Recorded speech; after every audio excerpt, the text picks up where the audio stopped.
What really happened with your host, Mike Rivero. You're listening to the Republic Broadcasting Network, where you'll find out what the Fukushima's going on. And aloha, America. Welcome to our show today. It's Tuesday, September 5th, 2017, getting into the week here after the Labor Day holiday. And, of course, Claire and I had a little bit of an extended vacation, and it was really nice to kind of get away from all this politics, even just for a few days, and catch up on all the little things I needed to repair around the house, and sort of empty up the honey-do list and catch up on paperwork and everything like that. Of course, then North Korea had to go and spoil it all right in the middle of our vacation by setting off an H-bomb, the little prick. And so we're staying on top of that situation as well. But it was good to get away, and Claire and I really did need the rest. We were kind of on the edge of a fry out there. But we're back here and ready to go, tanned, rested, and ready, and ready to get back on into things. We've got phone lines are open, 800-313-9443. Mike is in our control room, ready to answer the phone when you call on in. Now, we're dealing, obviously, with the aftermath of Hurricane Harvey. It is a mess over there. And the only good thing that can be said about it, it was obviously a horrible and tragic event. But the one thing that came out of it that I think is really working in our favor are all these photographs of these people in Texas helping each other out without regard to skin color, without regard to gender, orientation, religion, or anything. Just everybody working together, because Americans, when dealing with adversity, have a tendency to pull together as one American people. And this totally undermines that whole Antifa, Black Lives Matter agenda of trying to make it look like we've got a racial crisis in this country, because we really don't. It's a made-up piece of propaganda to try and control us, to try and divide us against each other. And as the aftermath of Hurricane Harvey showed, no, we're not as easy to divide as you might think that we are. Now, again, getting on back to the aftermath, the Texas gas shortage may become a real gas crisis. They're trying to get those refineries and pipelines back online, but it is a very stressful situation. There were lines at the gas pumps out here in Hawaii. Everybody was stocking up in advance of the gas prices going up. They haven't yet, but everybody was sort of doing that as well. The Federal Trade Commission is warning that apparently robocall scammers are already targeting Hurricane Harvey victims. And talk about a cold and cynical thing to be doing. And you have to wonder what kind of human beings are going to take advantage of a disaster and these people suffering to try and grab more money away from them. And apparently, okay, it looks like our BAM user may not be working correctly. Imagine my surprise on that one here. So you have to wonder what kind of a lowlife during an epic disaster like this, and all these people are suffering. They've lost their homes, they've lost pretty much everything, and still they're going to go on out there and try and make a fast buck off of them. That really is disgusting. And I guess there's something about a disaster that brings out both the best and the worst in people, and we've been seeing a lot of the best, all these people working to help each other, the Cajun Navy and so forth, and then it brings out the worst, which are the scammers who are out there trying to say, oh, how I can make money off of these poor people, you know, and all the rest of it.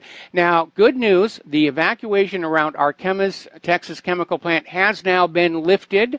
And apparently the materials that they were concerned might explode were actually destroyed in a controlled burn.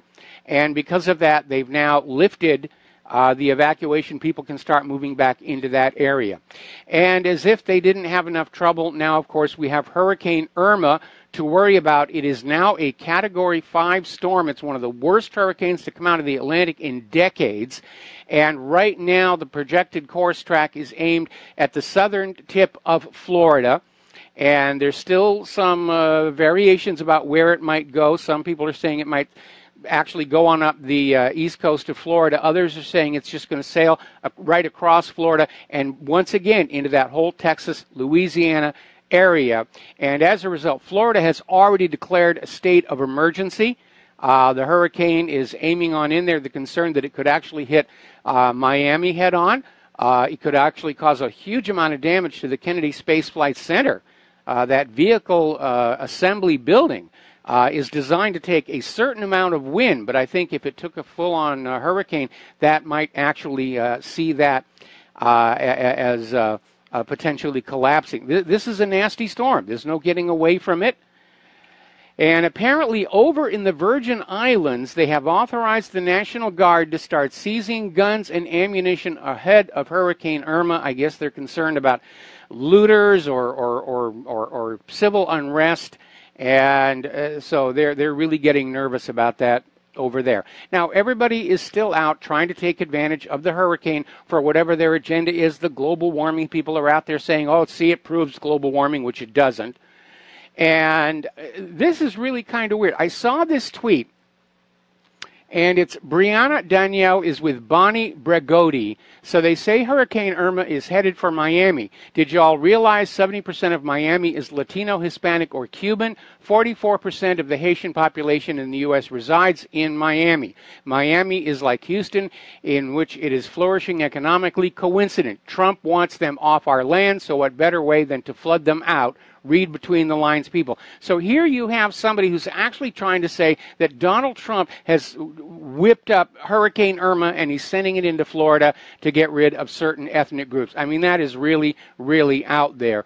Over on the corporate media, on MSNBC, their terrorism analyst Malcolm Nance is wringing his hands and bemoaning the fact, saying if there weren't the hurricanes, we'd be talking Trump impeachment this week. Those hurricanes, they just got in the way of our agenda to get rid of Donald Trump here. Now, we're going to do a shout out now to our on-air affiliates who are just now rejoining our network. We're talking about Hurricane Harvey, Hurricane Irma, and if you're in that Florida area, the prepper panic buying has already started. The stores are running out of stuff. And so you need to start making your preparations right now and keeping an eye on that course track. And I noticed that the National Weather Service servers are just jammed with everybody getting constant updates of where Irma is going. And as if that was not bad enough, there's another tropical storm, Jose, forming right behind Hurricane Irma. Its current course track is a little south, more toward the Caribbean. But again, days ahead, you don't know which way it can go. Those poor people, it's just one hit after the other. And apparently there is a tropical depression forming right now in the western part of the Gulf of Mexico. And they're saying that that's a 70% chance of turning into a tropical cyclone. So, man, they're just getting pounded over there. And interestingly enough, over in Santa Barbara, where there was no indication that there was going to be any kind of excess weather, they had this weird hurricane-level storm that just hit Santa Barbara out of nowhere. Now, there's storm clouds over there. You can look at the weather satellite photos. But apparently this storm just blew in off the coast, overturning boats, flooding roadways, knocking power lines down. And everybody's trying to figure out just where this came from, because there was no hurricane, there was no eye. The weather forecasters are saying that it may have been a very, very large microburst, which is a localized and powerful sudden downdraft. But they're not really sure, but it caused a lot of damage there. And as if we didn't have enough from all these storms here, the wildfires out across the west and Southern California are just out of control. And just looking at the photos, they've got the largest wildfire in Los Angeles history, is forcing hundreds of people to evacuate. The fire is getting close to Burbank. When Claire and I lived in Southern California, we saw a lot of these fires. I remember one time when there was this huge fire in Malibu, and I was working in Hollywood, downtown, and we came out late one night, and just the whole western horizon was all on fire. And I remember another time when I was working as a magician at Six Flags Magic Mountain, and all of a sudden these wildfires cropped up, literally 3 of them, surrounding the park, and they gave the order to evacuate the guests. They gave them all rain checks. And because we were all part of the entertainment staff, we were given the task of helping shepherd people, make sure that nobody stayed behind, and, you know, just encourage them to get on out. It's for your safety. And after they were all gone, it was this very weird thing where all the lights are still on and everything's still moving, but there's nobody there, and the sky was just this incredible orange. It's like out of some kind of a Twilight Zone episode. And it was just this weirdest thing here. But you need to look at those photos. It is very intense.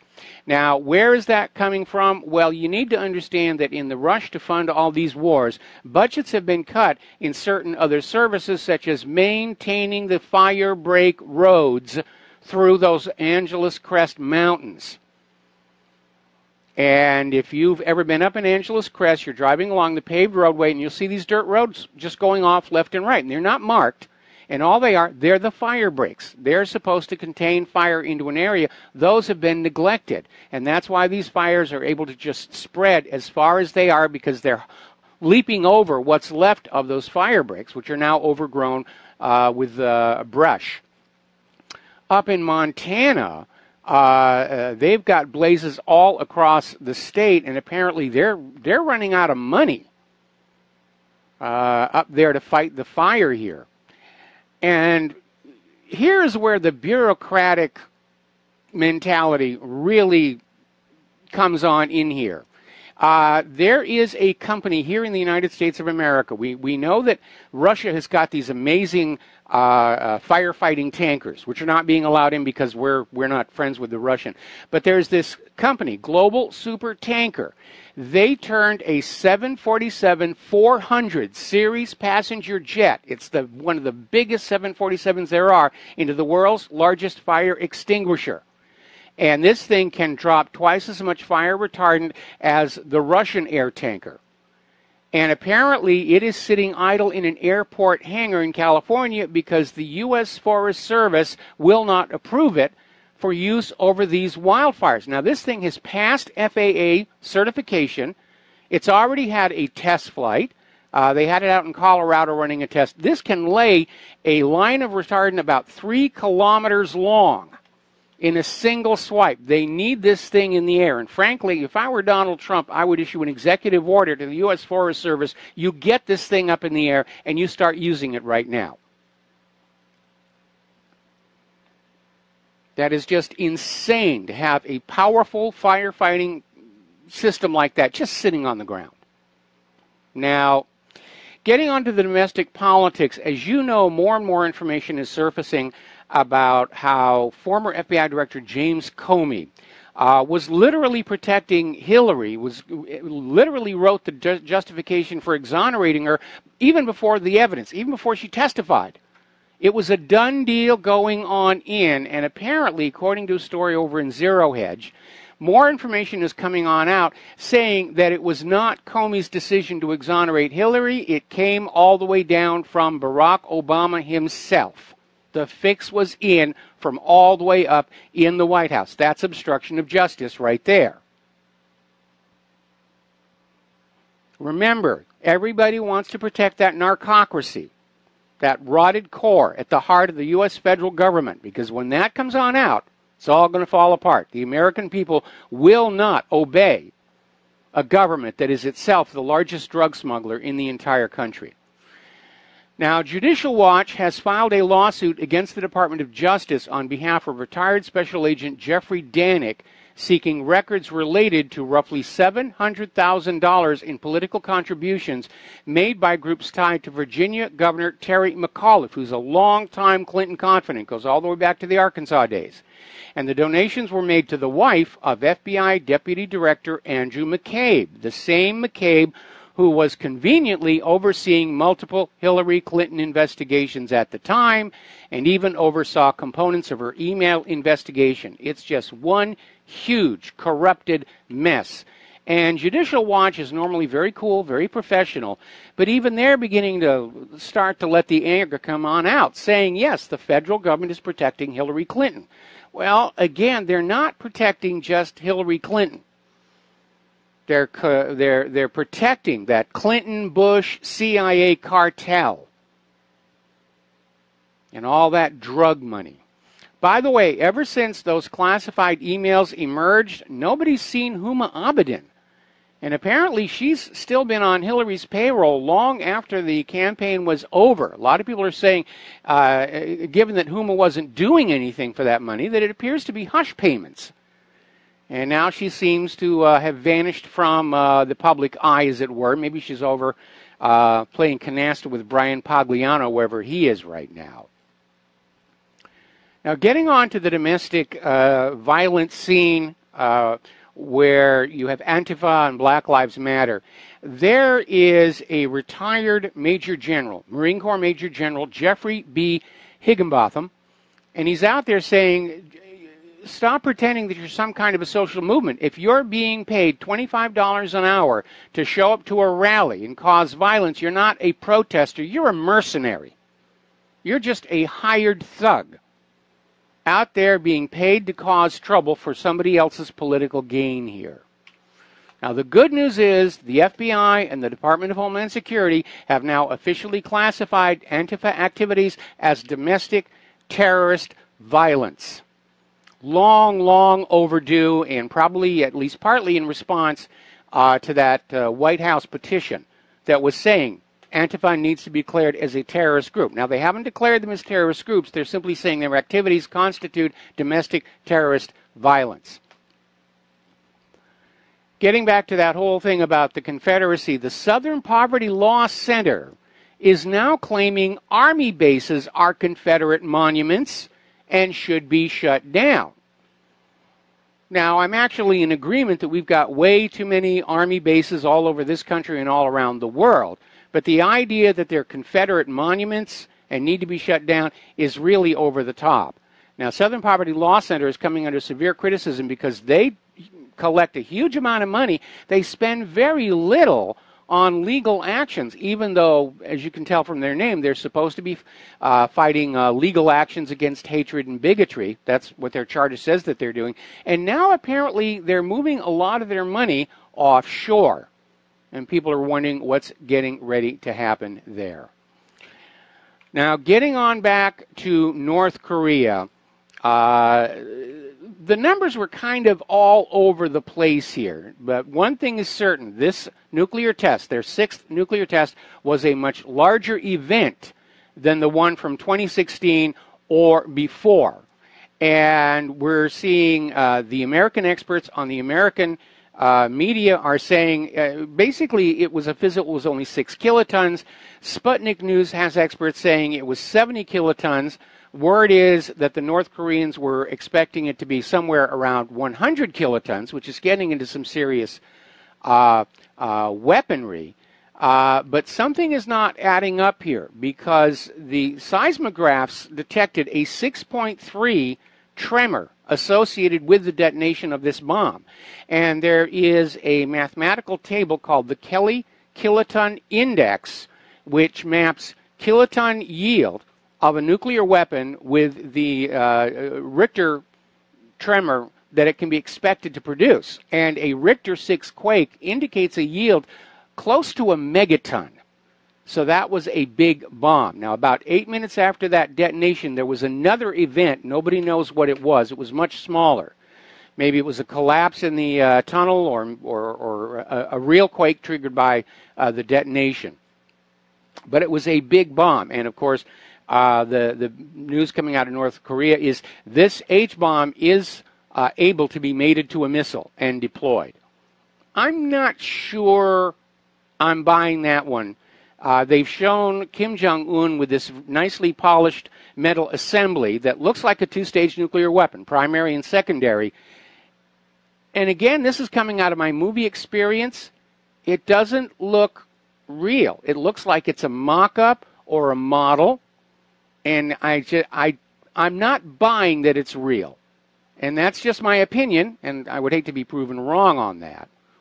But it just doesn't feel like it's a real warhead or a real nuclear weapon here.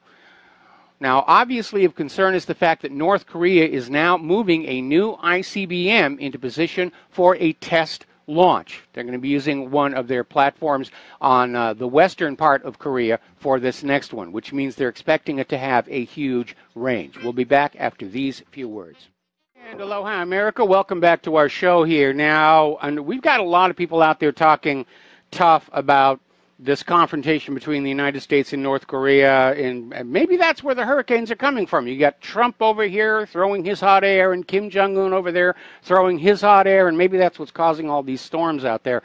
But the reality is neither leader really seems to be thinking things all the way through in terms of the ramifications of the actions that they're taking. Now, one problem, we're already sitting on a nation that is looking at a serious oil and gas shortfall because of Hurricane Harvey, and it's probably going to be made worse by Hurricane Irma, possibly even worse by Hurricane Jose. And a war with North Korea could send oil prices skyrocketing because a conflict would cripple North Asia's production and refining capacity. It would just disrupt the entire region. Pipelines would get shut down, refineries would get shut down. They're not really thinking about that. Now, Japan is preparing to evacuate 60,000 of their citizens from North Korea who are either living there or visiting there. They want to get them out of the way if things really start going south, which it almost seems inevitable at this point. Meanwhile, both China and Russia are still expressing their dismay at the emplacement of the United States terminal high-altitude area defense missile systems in South Korea.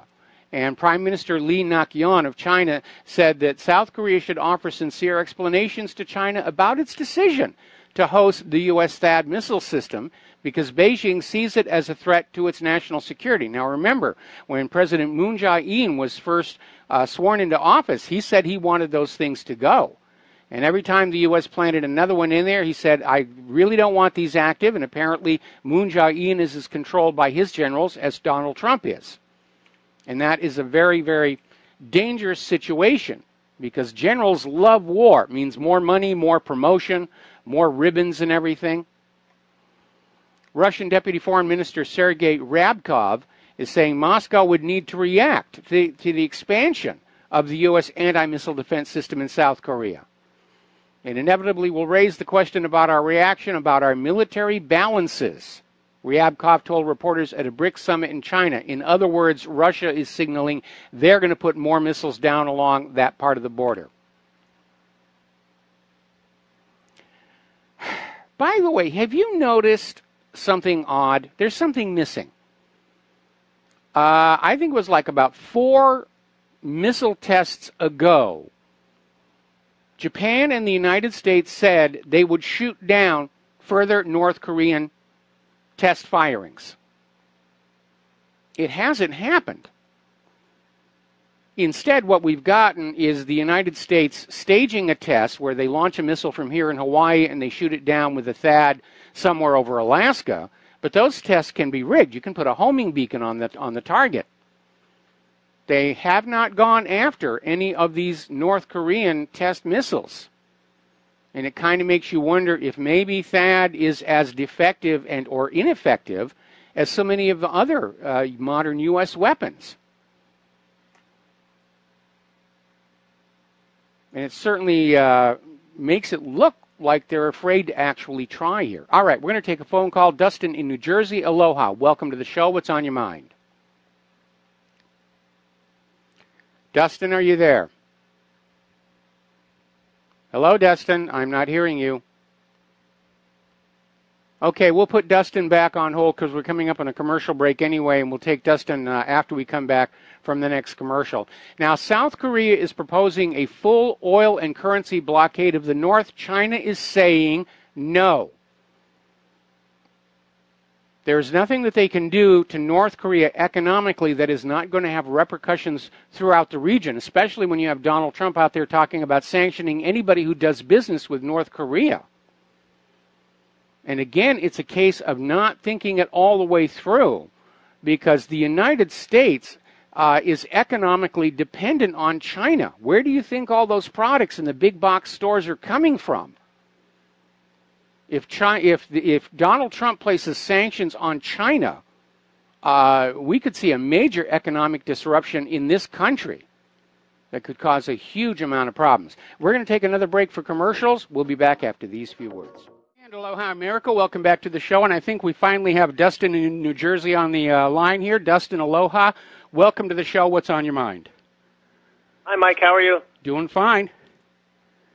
Hey, Mike, I know I don't, all these experts on TV, they always quote, no, they have this, they have that. They might have a megaton. They might have a couple, 100, maybe 100 kiloton. But all that matters is they have one, and that's giving everybody pause to say, hey, let's negotiate with North Korea, because that's the thing about North Korea. They're unpredictable in terms of what they have and what they don't have, and that's what gives the U.S. pause, because if you're wrong and they have 20 or 30, it's game on, and that's the thing about North Korea. They basically have us in that space where we don't know for sure what they have and what they don't. You know what I mean? Well, prior to the treaties between the United States and the Soviet Union, that was part of the game of deterrence. You don't know how many bombs we've got. You don't know how far they can reach. And keeping that element of doubt was a big part of that whole deterrent process. Now, I think North Korea, the smart thing to do would be to bring them into the Nuclear Non-Proliferation Treaty and simply say, okay, you've got bombs, and, we're going to inspect them and count them, and we'll know what you've really got. But the bottom line here is that North Korea is responding to this history of belligerence by the United States over the last several years, and these constant drills that are being held off their coast by South Korea and the United States. They're reacting out of fear because they remember how much they suffered during the start of the Korean War. And remember, this is not just the United States. This is the West. Britain, France, Germany, this is the deterrent, It ain't going to happen like Iraq, Libya, and almost Syria. Everybody knows what the game is now. To have nuclear weapons, that's that'll give you pause. And it has given us pause this long already. Remember, Trump said he was sending an armada, and it was found out going the other way at that one, the first time. Remember, they're not going to attack North Korea. They're not going to do it because, like I said, they don't know for sure what they got or what they don't got. So all this is just like bluster by that crazy Nikki Haley. I don't know why he picked that woman anyway. She seems like a ditz. She is. Her job is to go up there to the United Nations and just push for war on everybody. But what North Korea is trying to do is to reach a position of having a credible deterrent. They've just established that they have a very powerful nuclear bomb. Whether or not it will really go on a rocket yet or not, I don't know, but it's only a matter of time before it does. Now they're getting ready to test another one of their ICBMs to establish the credible deterrent that they can loft something explosive over large distances of the planet, and that's the whole thing. North Korea isn't going to attack anybody. Any more than Iraq was going to attack anybody or Iran was going to attack anybody. They're trying to create a credible deterrent to tell the United States, leave us alone. Remember when they had all those commercials on the news about duck and cover? Not in the 50s, but remember they redid that for in Hawaii, and stuff, and that dissipated. I'm more worried about Irma coming up the East Coast, Mike. I'm not worried about North Korea, because they've, the game that Washington and the West uses. I'm more worried about the people in Texas and what's going to happen in Florida, because Florida's going to get hit, and I don't know if New Jersey's going to get hit if it goes up the East Coast, since I'm in New Jersey, but I'm more worried about that than a threat from North Korea. Just like I wasn't threatened by Saddam Hussein. We always find a threat, even if it's on the planet Venus. Just elements of our government. Everybody's a threat, but them. Yeah, I understand that, but here's the problem. We do know that North Korea does have nuclear weapons, and you've got the U.S. pouring nuclear weapons in there. South Korea is now saying they want to bring back the U.S. tactical nukes. They want to start building their own nuclear weapons, and you get a whole bunch of nuclear weapons in that part of the world and a bunch of very nervous people with their fingers on that button. The possibility of a mistake where somebody launches, that's what we have to be afraid of. I don't think anybody's going to initiate a nuclear attack, but something could happen. We could have an asteroid fall out of the sky, like the one that came down over Russia a few years ago. Horrendous explosion. Somebody panics and says it's a nuclear attack, and they launch the weapons. Hey, Mike, I want to switch gears back to Texas. Hey, what do you think about all these people looting now? And a lot of people putting out signs, we're going to shoot, and and it's go to California or something like that. They want to take everybody's guns away, even in this country. I'm like, well, what are you going to do? Throw a wet pair of socks at the intruder? Yeah, I mean, this is a good example of why we need the Second Amendment. Common sense says that when the organized society, the first responders, the police can't get around there, that you should have the means to defend your home against the looters. And by the way, I'm all in favor of shooting the looters. Again, you have to wonder what kind of lowlifes are willing to take advantage of a natural disaster and the suffering of all these people to go on out and help themselves to a new TV set. What kind of lowlives would arm jihadi terrorists to blow up women and children and old people in Syria? Yeah, same kind, Mike. Yeah, same kind. You got exactly the same thing.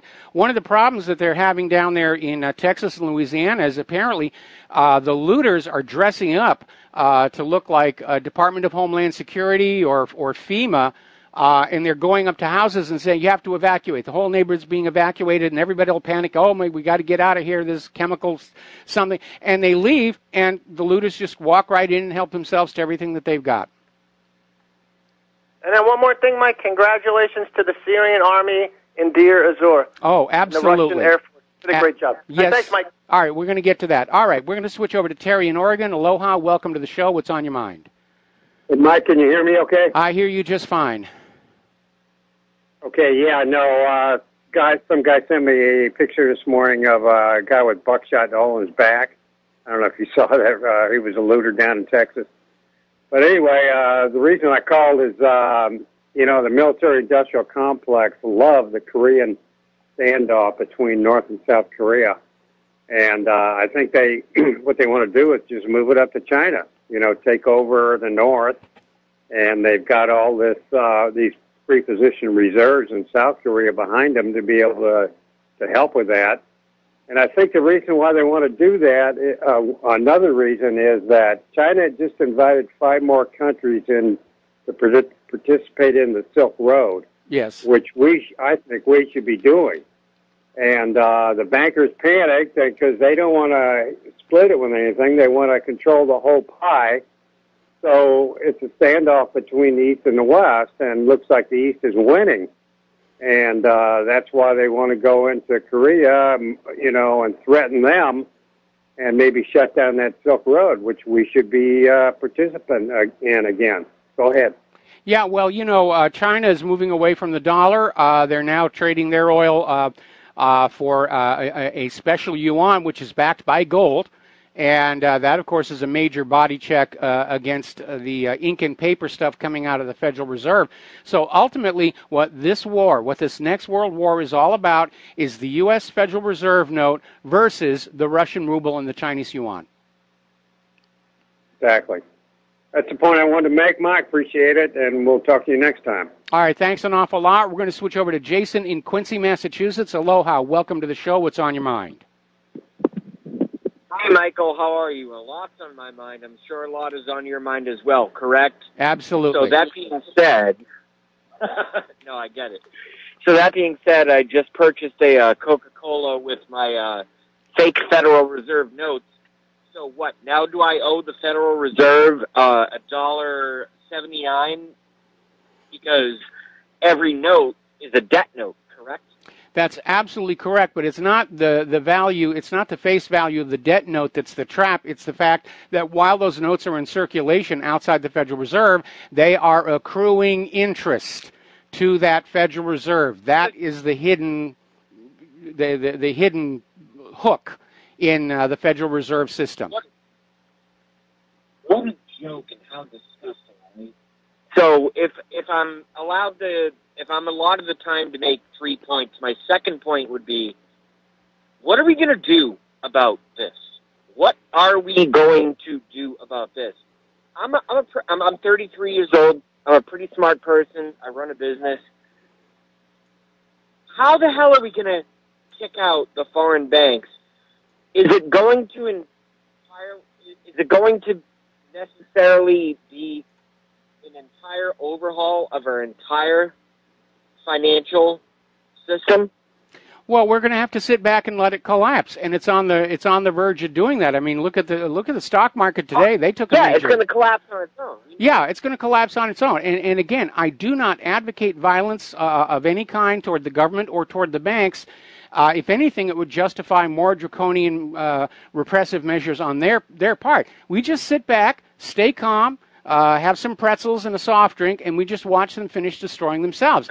But we have to be ready when that happens to stand up and say, we will decide on the new economy and the new government, and we're going to go back to the Constitution and the first 13 amendments, and we're going to say no more private central banks ever, ever, ever, ever. And somebody comes on in and says, let's start a new private central bank. We give them a good thick coat of tar and feathers, and we run them out of town on a rail, preferably redwood. They leave really nasty, deep splinters.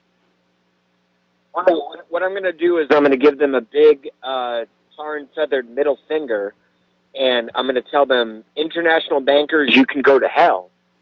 Frankly, it's not who owns the bank. It is the system of the bank itself. It's not an honest monetary system. It doesn't really matter who owns the bank as long as it's being run as an honest bank with a value-based currency. But when you allow any bank, whether it's owned, some of the owners of the Federal Reserve are Americans. Okay, but when you allow a private central bank to create currency out of thin air and loan it into circulation at interest, it is not economics, it is enslavement. Economic enslavement is the term. And I was going to make a third point, but I'll... Yeah, Jason, your phone is kind of weird. We're going to let you go here. Thanks for the call, and switch over to Steve in California. Aloha, Steve. Welcome to the show. What's on your mind? Well, I'm glad you mentioned about people taking advantage, and I have no empathy for looters, and it kind of reminds me of there's a woman, I think it was out in California, that actually shaved her daughter's head and passed it off that she had cancer and drew lots of money in before they found out she was a fraud. But I had a little I got some eyebrows raised yesterday when I did some business at the local Walmart here, where they're asking for a donation for Hurricane Harvey after you complete your transaction. And I said, well, which organization? She said Red Cross. I said, not interested. And she looked at me kind of funny, like, why? And I told her why, that they're one of the worst as far as the money actually making to the cause. I suggested other agencies that were much, much better, like Salvation Army. And she looked at me like she didn't even give a darn, really. But it is very important, if people are going to contribute money, to make sure they give it to a credible agency and somebody with a high reliability that's going to get the money to the cause and not be used up in bureaucratic causes or whatever. Well, one of the best. Over the holiday, I was looking at these various national charities and how much they take in versus how much actually goes for the charity, and the best one seems to be Salvation Army, where they're really out there, and so anything that we're giving, actually we donated through Claire's Church, and because they're running their own program. But yeah, Salvation Army. If you want to write a check to a charity, send it to Salvation Army, because most of that money will wind up going down and helping these poor people. And again, Hurricane Harvey, still cleaning up from that. Irma coming in, Jose coming in, another one forming in the western part of the Gulf of Mexico. Those poor people can probably be forgiven for feeling like they're being picked on just a little bit. Right. No, I agree. Another one to add that list, and that's probably not all across the country. I know it's in Utah, and I think Idaho, is Deseret Industries, which is run by the Mormon Church. They do a fabulous job. I've worked with them before, and as far as their Haiti program, sending medical supplies and equipment out to Haiti, and I think they're a very, very reliable source on top of the Salvation Army. So, people, if you're going to donate money or write a check, make sure you get to the right agency where the money's going to do some good. That's it. Absolutely. By the way, isn't it weird we haven't heard the Clinton Foundation out there advertising for donations for the hurricane area? Maybe they're finally hanging their heads in shame and hiding in the shadows out there. All right, Steve, thanks an awful lot for the phone call. We're going to let you go here. Getting on back to Korea. Again, everybody's looking at the economic repercussions here. And the reality is Trump is talking about sanctioning China because they do business with North Korea. Trump is out there saying we're going to sanction everybody who does business with North Korea. That's a lot of countries. And the problem is this idea of stopping all trade with China would be a major shock to our economy because we buy a lot of their manufactured goods because we don't make our own products anymore. If those sanctions go through, those stores over at the big box, those shelves over at the big box stores, they're all going to be empty. You know, all the toasters and TVs and everything else, they're going to be gone. The shelves will be empty there. And a lot of people are very, very concerned. In fact, Julian Assange came on out and said that if Trump blocks trade with China over North Korea, Trump will be, quote, deposed immediately, end quote. Now, I don't know how that might be done and why Julian Assange seems to think he's in a position to know, but it would be a very, very serious matter. And it's another reminder that the people who are pushing the war agenda never think beyond the war itself, which unfortunately is a feature common to all wars throughout history. We're just going to do what we need to do to win now, and to heck with what's going to happen 5-10 years down the road. It's not my problems. Meanwhile, Russian President Putin is saying that imposing sanctions on North Korea or all these other countries is useless and ineffective, and saying that this hysteria being fanned up by the United States is leading to a global catastrophe. Now, you need to understand something. North Korea is not a wealthy nation. They really don't have money to put into missiles and nuclear weapons. So if they're doing it, it's because they feel there is a real need.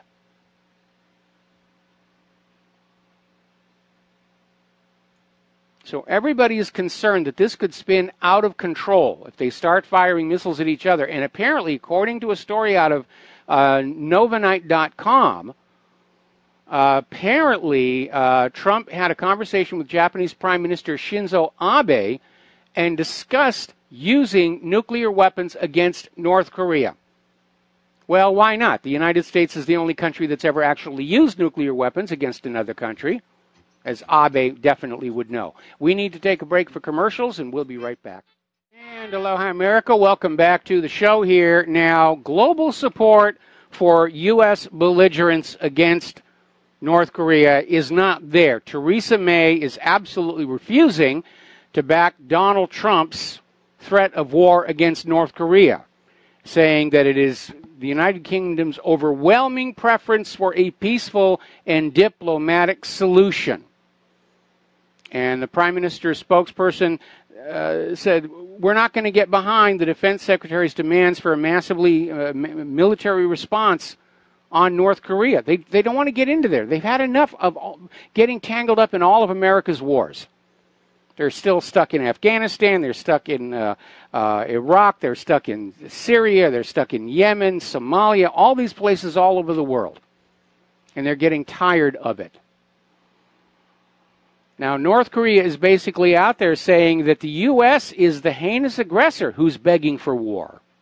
And they're absolutely right about that. Now, here's where it gets interesting. The new South Korean government, Moon Jae-in, has announced plans to extend economic ties with Russia, China, and Mongolia. So they, too, are pivoting away from the U.S.-centric system. And a lot of the imports into this country, especially electronics and appliances, come from South Korea. They're also a manufacturing powerhouse. South Korean media is calling for the country to build their own nuclear weapons. They want a deterrent independent of the United States. And South Korea's defense minister is suggesting in the interim bringing back tactical U.S. nuclear weapons. And analysts are saying this would sharply increase the risk of an accidental conflict. And one of the things most Americans don't understand is how many near misses there have already been with nuclear weapons. Now, we all know about the Cuban Missile Crisis and how close it came to turning the keys then. But there have been several cases where, because of technical problems or other issues, people have been on the verge of launching a nuclear attack, and probably one of the better-known ones for those of us paying attention. Remember the movie War Games, Matthew Broderick? A kid hacks into Cheyenne Mountain and plays a game with an artificially intelligent system and almost tricks the United States into going to war against Russia. John Badham based that on a true incident. Now, in the real incident, there was no outside kid, there was no outside hacker. Somebody in Cheyenne Mountain put a training tape on the computers without announcing it was a training session. And all of a sudden, everybody's computers lit up with all these signatures of missiles coming across the North Pole from Russia toward us, and they came dangerously close to launching before somebody said, hey, there's something wrong with this. And there have been probably at least a dozen of these. So it is something that you have to take into factor when you look at this thing. All right, we're going to take a break for station identification. Join us on the air, 800-313-9443. We'll be right back. And aloha, America. Welcome back to our show. Hour number 2. The phone lines are open, 800-313-9443. And we're getting word now that evacuation orders are already being issued for the Florida Keys. The Keys emergency manager is saying everybody needs to get out. Tourists, residents, nobody can afford to stay. So they are really very, very concerned. And they're on top of the situation. Now, getting on back to North Korea, or actually South Korea, and why Moon Jae-in is straining at the leash. 6 decades after the ceasefire of the 1950 Korean War, South Korea's 650,000-man active armed forces and 4.2 million-man reserves remain under the command of a U.S. 4-star general. This is sort of a neo-colonial arrangement. It was supposed to have ended years ago, but somehow or other, successive governments of South Korea has gone along and said, yes, we're going to leave our military, the South Korean military, under U.S. control. Now, getting on over to Syria, as a caller mentioned earlier, Dustin, the Syrian army officially breaks the ISIS siege on Deir ez-Zor. They're rolling on in there. The siege has been lifted, in part thanks to Russian aviation and a cruise missile strike. And basically, this amounts to the strategic defeat of Islamic State in Syria. Now, I'm sure the United States is going to say, yes, we got rid of the terrorists, ISIS and Al-Qaeda, but guess what? Assad is still in power. He's not going anywhere. So the reality is, this is a major defeat for the United States foreign policy.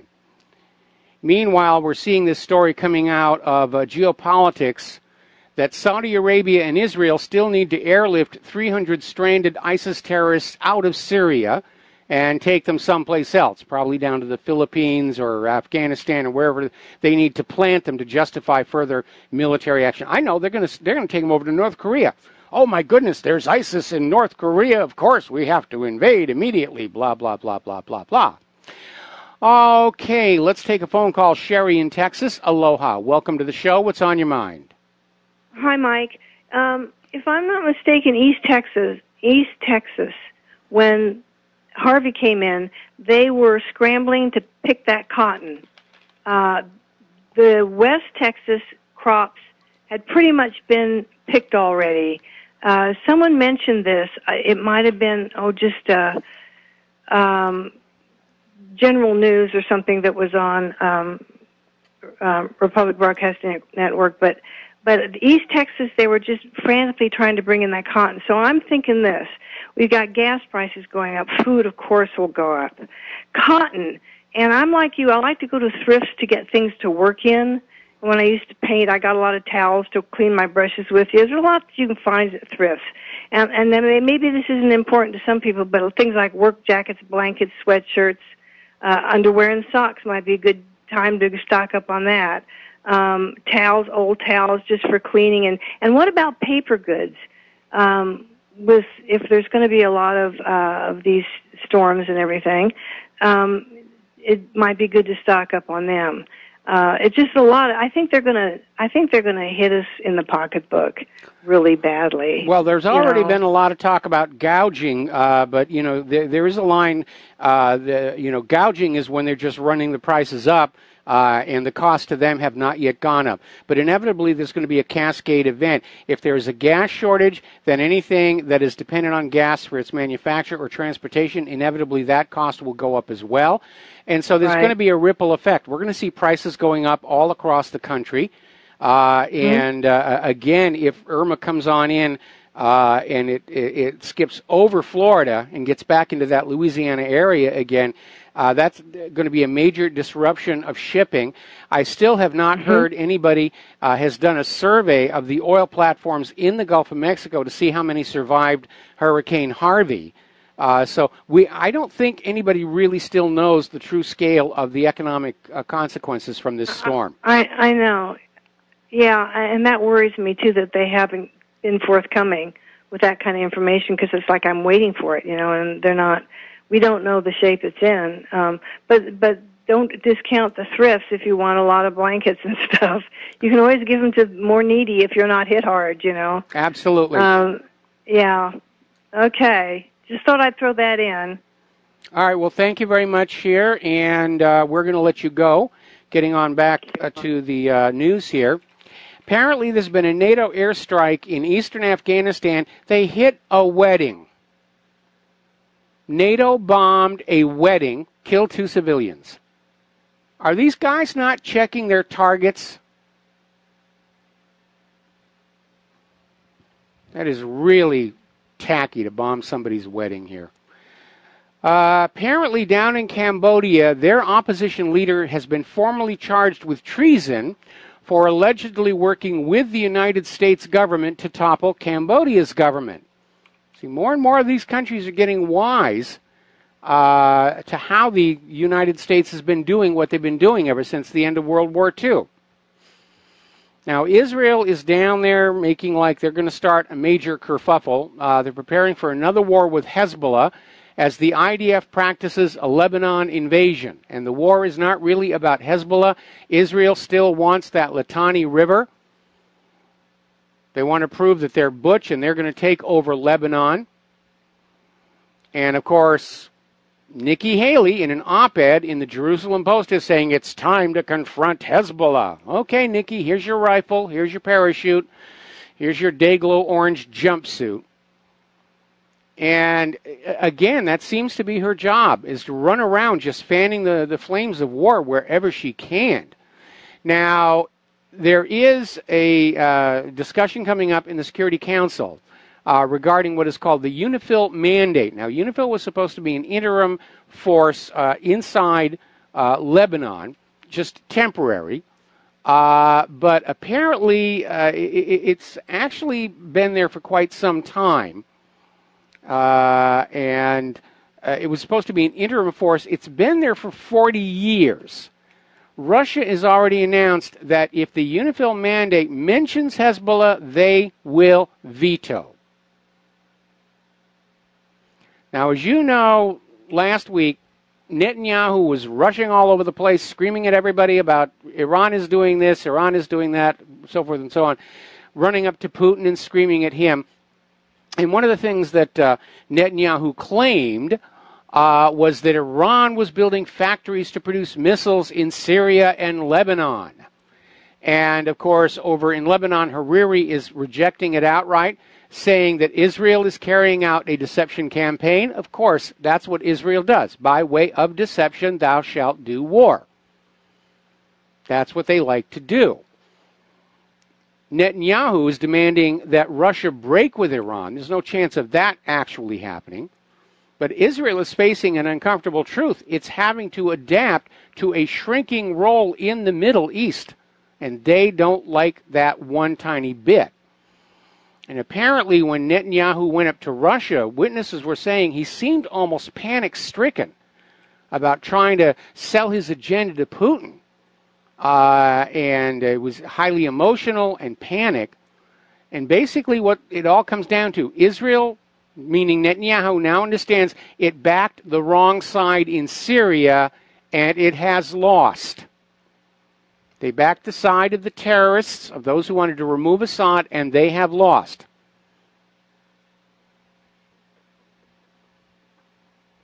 We're going to take a phone call from Ralph in California. Aloha, Ralph. Welcome to the show. What's on your mind? Hey, how you doing? Just yesterday, I don't know if you reported it because I've been in and out, so I haven't heard your show since the beginning today, about the gold-backed yuan and the oil purchasing oil with that with other countries. And if so, how long do you think it's going to take effect before we really hit this hard? Your opinion. I would imagine the effect is going to be almost immediate because of these hurricanes. The U.S. domestically is looking at a shortfall. They're going to actually have to import more oil than they normally do. And if they can get it from the Middle East in exchange for paper dollars, that will be fine. But right now, the rest of the world, if they wanted to just all of a sudden say, you got to pay for the oil with hard currency, something with actual value to it, the United States would be in a really, really bad place. Well, yeah, because what it's saying is a lot of countries are not ready. What they like about what China's proposing is they're not necessarily have to buy the oil in yuan. They can convert that to gold, so they're more favorable of that at this time. That's what I'm getting from the reports. Yes, absolutely. So, yeah. So from that, yeah, and then plus what we're experiencing now in Texas, and then who knows what happens in Florida, but with the oil, because we had a refinery shut down over there, correct, in Texas? It was shut down. I think it should be reopening like tomorrow or the day after, unless Hurricane Irma comes on in and shuts it down again. Oh, okay. So we'll be able to produce oil there, but otherwise the currency... We can produce it, but the other problem is they've had to shut down some of the pipelines. And the pipelines have become flooded with contaminated water. They're going to have to clean those pipelines out before they can put them back in service. Yeah, we're going to have some delays, and we're going to have some shortages, because basically this is pretty much putting the dollar out of the global currency. Well, that's the whole point here. I mean, the entire world has been slave to the U.S. dollar since the end of World War II and Bretton Woods, and between the Nixon shock and various other machinations, the petrodollar, the rest of the world has come to understand that the dollar as the global banking and reserve currency is basically the way the United States collects its imperial tax on the rest of the planet. Correct. All right. Yeah, just get your opinion and words on it. That's basically what I called. But thank you. All right. Thanks an awful lot. We're going to switch over to Steve in Massachusetts. Aloha. Welcome to the show. What's on your mind? The last caller just stole my thunder. I was going to talk about the same thing. But I'd like to expand on that a little. Okay. What would China would want no trade with us if that's done, right? Like why would they want to trade with the U.S. once that's complete? Well, I think they would still want to trade with the U.S. because if we're a major importer of their manufactured goods, and they can still bring those Federal Reserve notes back to the United States and demand something in exchange for them. Whether it's agricultural, well, no, they don't want our agriculture. China bans GMOs. Basically, they've been accepting the Federal Reserve notes. At some point, they're going to want to trade those in for something of tangible value. Yeah, because you think about it, just about all shelves in the stores are stocked with Chinese products. Yeah. And, all we have to offer them is paper money that's worthless. Yeah, boy. Am I glad we updated our iPhones here, because they're made in China. There may be a shortage of those things. Yeah, can't you see that happening? I mean, you never know. Yeah. If they were to say, I don't want your worthless money, then all of a sudden, all our shelves are going to go empty. I mean, because who's going to want to trade with us at that point? Yeah, we're running out of things to trade with. I mean, what has propped up the U.S. financial system is this scam of the whole world being forced to use the U.S. dollar for cross-border trade and banking. And more countries are just abandoning that. They're moving away from it. And the first few countries to try, of course, were subject to military intervention. But if everybody does it all at once, there's nothing the United States government can do about it. Yeah, I could see it becoming a domino effect eventually. And if that's not a warning to people to at least make sure you have things in order, extra toilet paper, some food, you never know. You just never know. We could be a shortage of a lot of goods that we're so used to having. Absolutely. There may well be shortages. We need to see what's going to happen with Irma and Jose and whatever they're going to call this one in the Western Gulf. Yeah, we could see major supply chain disruptions on the continental United States. That's a scary thought. Yes. All right, Michael. I just want to expand on it. All right. Thanks for everything. Thanks an awful lot. We're going to let you go here. Thank you very much for the phone call. Now, as you know, the United Nations Human Rights Council has announced they're going to publish a list of companies that do business with Israeli settlements built on stolen Palestinian land. And the United States and Israel are threatening to withhold their funding to the United Nations if this list is published, because obviously it would be fodder for the boycott, divestment, sanctions movement, which is attempting to pressure Israel economically into complying with the international law. Israel does not have a right to just go into Palestine, grab swatches of land, and start building settlements there. They never have. And every time you point that out, they scream, "Oh, you're an anti-Semite, you're a Jew hater, you want Hitler to come back and gas Jewish babies in the ovens," which is not really an argument.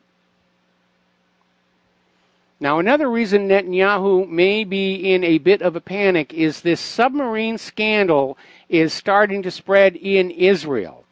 And apparently this multi-million-dollar purchase of naval vessels from Germany, which is known as Case 3000, has taken a dramatic twist. A former Israel minister and the former deputy head national security advisor, Avriel Bar Yosef, has been questioned in connection with alleged financial irregularities. And apparently a political media advisor of a sitting minister is also being interrogated. So there is a huge, huge stink there over this submarine deal. And Netanyahu is in the crosshairs. And Netanyahu may be getting ready to start a war with Lebanon as a distraction or to hang on to power. He may be thinking that, well, if I can get a real bloody war going with Lebanon, then the government won't dare replace me because we'll be in the middle of a war, and you don't replace your leadership in the middle of a war.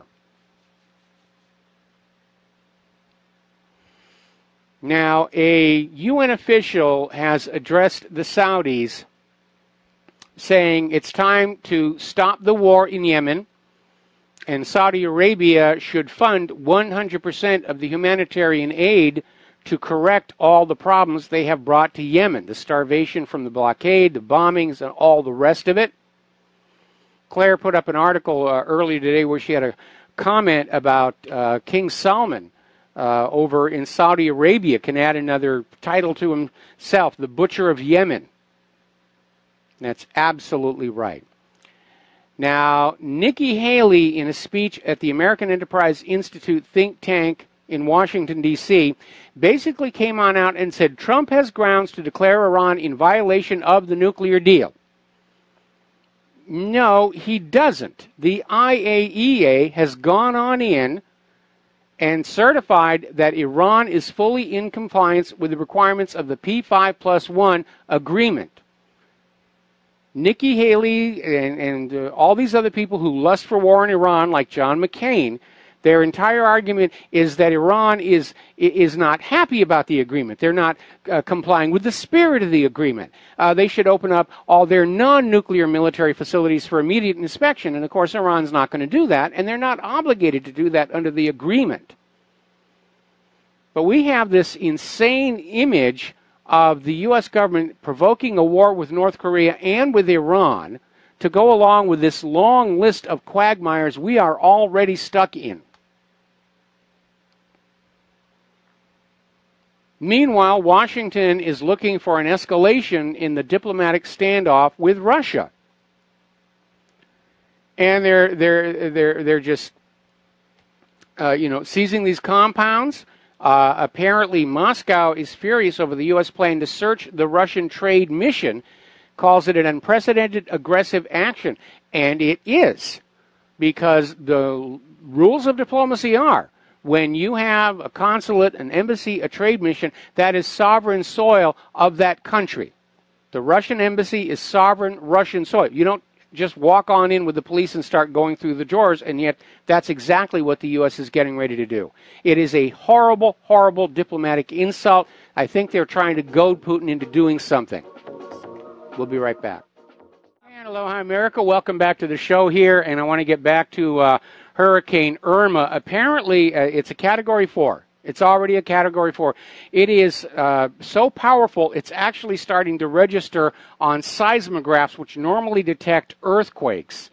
And apparently the Florida governor has already activated the National Guard as Irma approaches. So they're expecting this to be a real nasty one, and good that they're on top of it.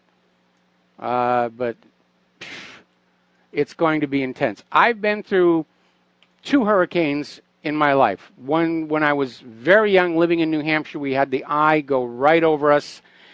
And then I went through another one out on Kauai some years ago. So they're really, really nasty. They're really, really nasty.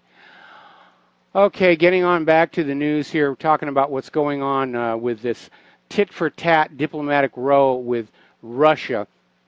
And Russia's responding to this U.S. searches of diplomatic property, which is an incredible diplomatic faux pas. You just don't do that. And Russia is basically describing it as illegal, meaningless clownery. And they are illegal under international law. And they're saying basically this kind of thuggish behavior, this bullying, this is from Russia Insider, it's a sign of weakness, not strength. And yeah, we know that's true. Behind a bully, there's a coward who's trying to cover that up. First time the bully gets a bloody nose, they stop being a bully. Putin's even trying to make light of the whole situation, saying it's difficult to have a dialogue with people who confuse Austria and Australia, apparently responding to a little slip-up by one of the many spokespersons who are out there. We have been talking about the deplorable state of America's military. The latest weapons. They're junk. F-22 still asphyxiating its pilots at high altitude. F-35, huge laundry list of problems they still have not fixed. The Gerald R. Ford, full of all this new high-tech whiz-bang, and now they're saying maybe they made a mistake trying to put all this new stuff in one hull, that it may never actually be an effective combat platform. We have the Zumwalt stealth destroyer, drivetrain problems. And now we're seeing this article coming out of apparently the Navy is now admitting the littoral combat ship is a disaster. And they're talking about the design concept was this sort of Swiss Army knife of multiple missions. And the littoral combat ship was envisioned as a ship that could embark and deliver special operation forces close to shore on one mission, change the mission module. Little drop-in things, then begun hunting for mines or submarines next time out of port. And apparently the mission modules have never worked as expected. And we know that both the Freedom-class littoral combat ships and the Independence-class littoral combat ships have multiple issues with the engines and drivetrain, including one incident where the USS Milwaukee broke down at sea less than a month after being commissioned and had to be towed back to port. Serious hull corrosion issues. So the Navy came on out and said, all right, so that didn't work. We have an idea for a new ship. We're going to have a new ship that will replace the littoral combat ships. The littoral combat ships have not even been used for anything other than testing. And they're already out there saying, well, we got a new idea.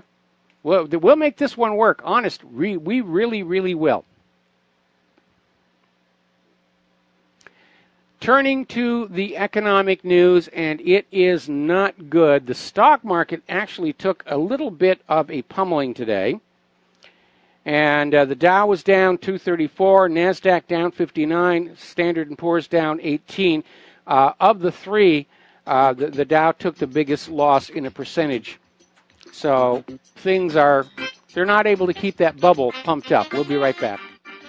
Aloha, America. Welcome back to our show here. And a couple of alert listeners corrected me on two issues. Irma has reached Category 5. And that's why everybody in Florida is really getting upset. And apparently the U.S. has already gone into Russia's San Francisco consulate. And basically the FBI went on in there searching it all out. So it's a big, ugly stink out there. Getting on back to the economic news, Russia's Sberbank plans to increase gold supplies to China. And they're going to increase it up to 10 to 15 tons in 2018.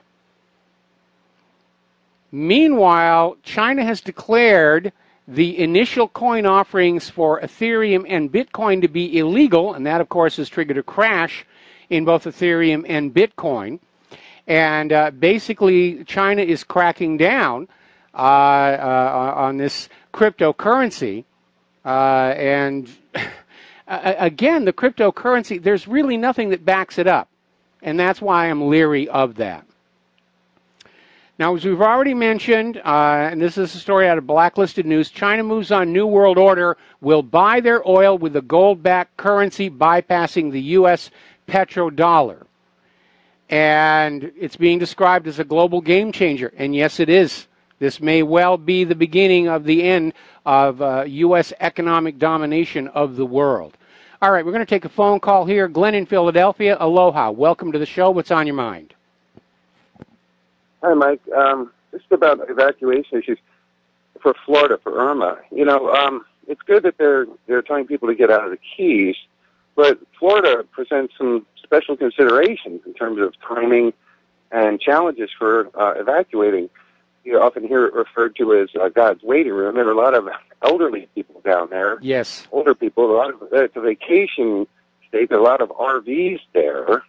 There are a lot of nursing homes, retirement communities, things like that. This thing's coming in. If it turns even slightly north, it'll plow right into the Fort Lauderdale, Miami area. And those are pretty densely populated.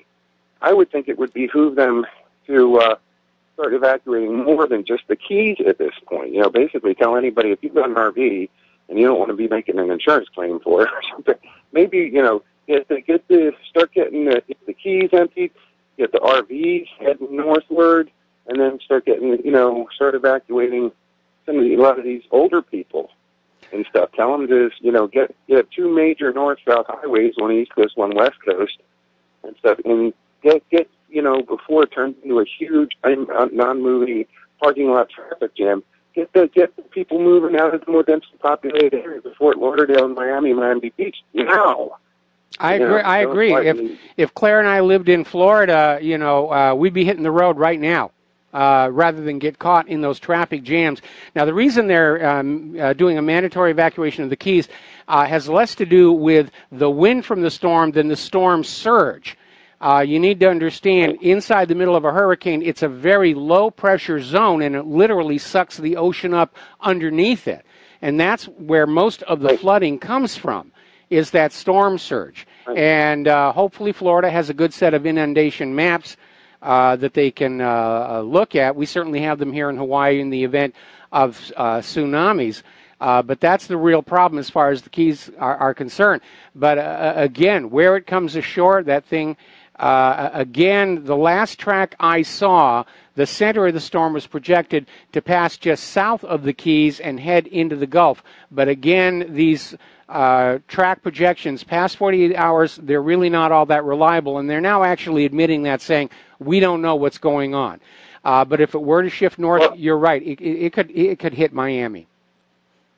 Well, I'd rather see it hit Miami, Fort Lauderdale, because if it goes in the Gulf, all that warm water has been warmer than it used to be ever since the Gulf oil disaster.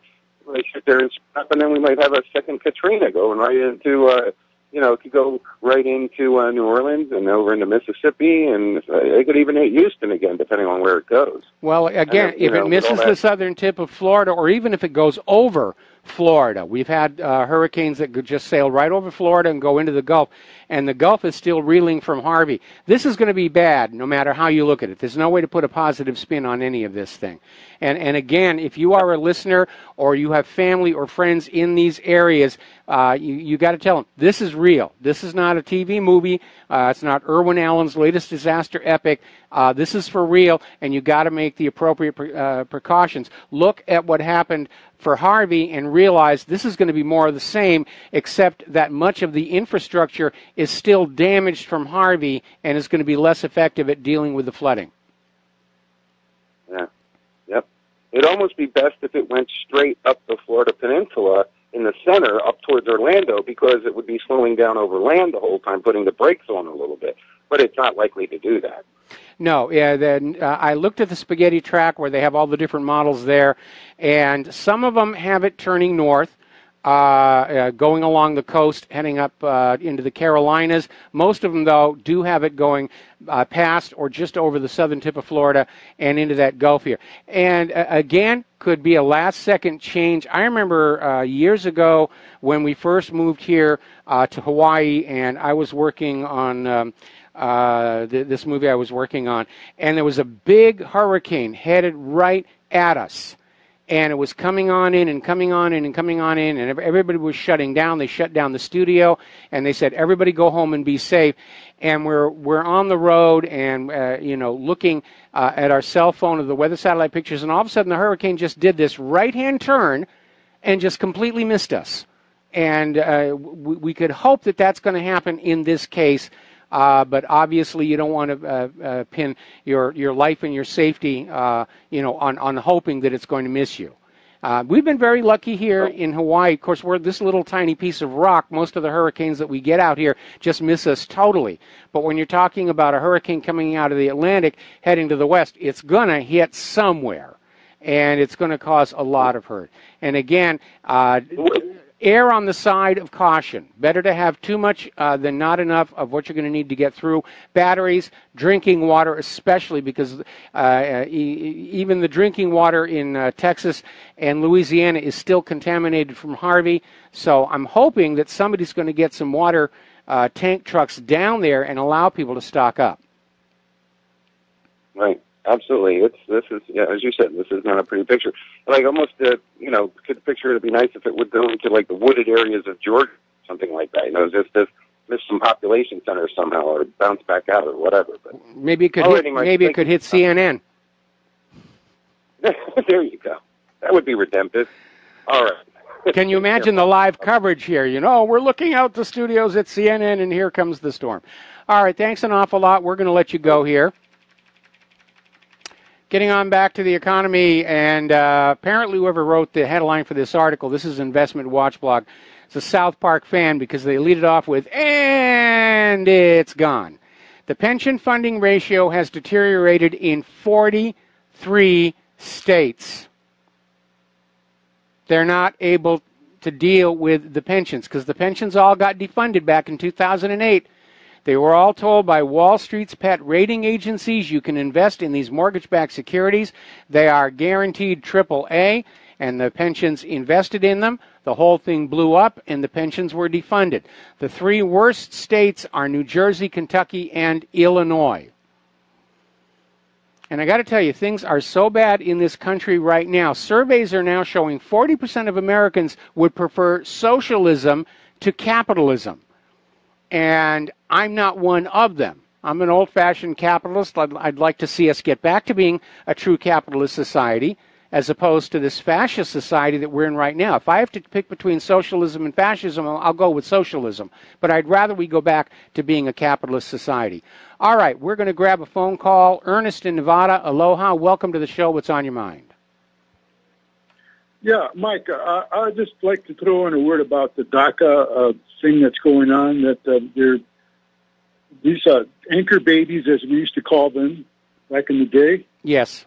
That this is basically, I'd like to find out what they really plan to do it sounds to me like they're going to go ahead and backpedal, and that I don't mind having people that did come illegally, that if they're, like positive, they're not criminals, that if, okay, we're going to give you guys a pass in, but we have to do something so we can't continue to have these things happening. I mean, 5 years from now, they're going to say, well, we're looking at immigration reform. We realistically, we've got 5 million more illegals with more. In other words, they perpetuate the whole thing by not putting that clamp on. We're going to keep us here, but from now on, we're not going to have this problem. We have to take care of it. We're not going to see that, Mike. I think we know that. We've been looking for the last 30 years. Okay, well, what's going on with the repeal of DACA, it's not the anchor babies, it's the so-called dreamers. These were children who were already born in other countries, and they came on in, and they were given special preference to stay in the United States, and they were given all kinds of subsidies. Some of these dreamer kids were being given scholarships to go to college, while American students are just plunging into debt, and it was seen as basically very unfair by the American people. Why is the government treating these refugees and immigrants, illegal immigrants, better than it treats its own citizens? So there was a lot of upset there. I'm in agreement with you. Okay. If somebody has come to this country and they have proven themselves to be a benefit to our society, there should be a mechanism for them to stay, and there is. It's called the Immigration and Naturalization System. But the problem is the open borders have allowed in all these MS-13 gang members, people carrying all kinds of contagious diseases. They've got a major epidemic out in San Diego right now.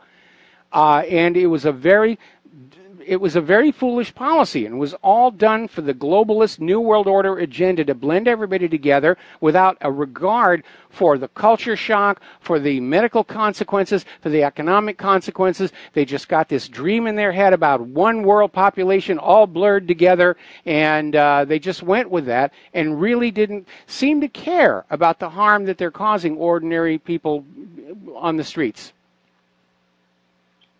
Mike, have you heard anything online, or do you consider something like this to be maybe too extreme as far as could be reality? Is that the Ernest Rothschild cease and desist order to the keepers of the royal assets? Have you heard anything about that? I have heard absolutely nothing about that.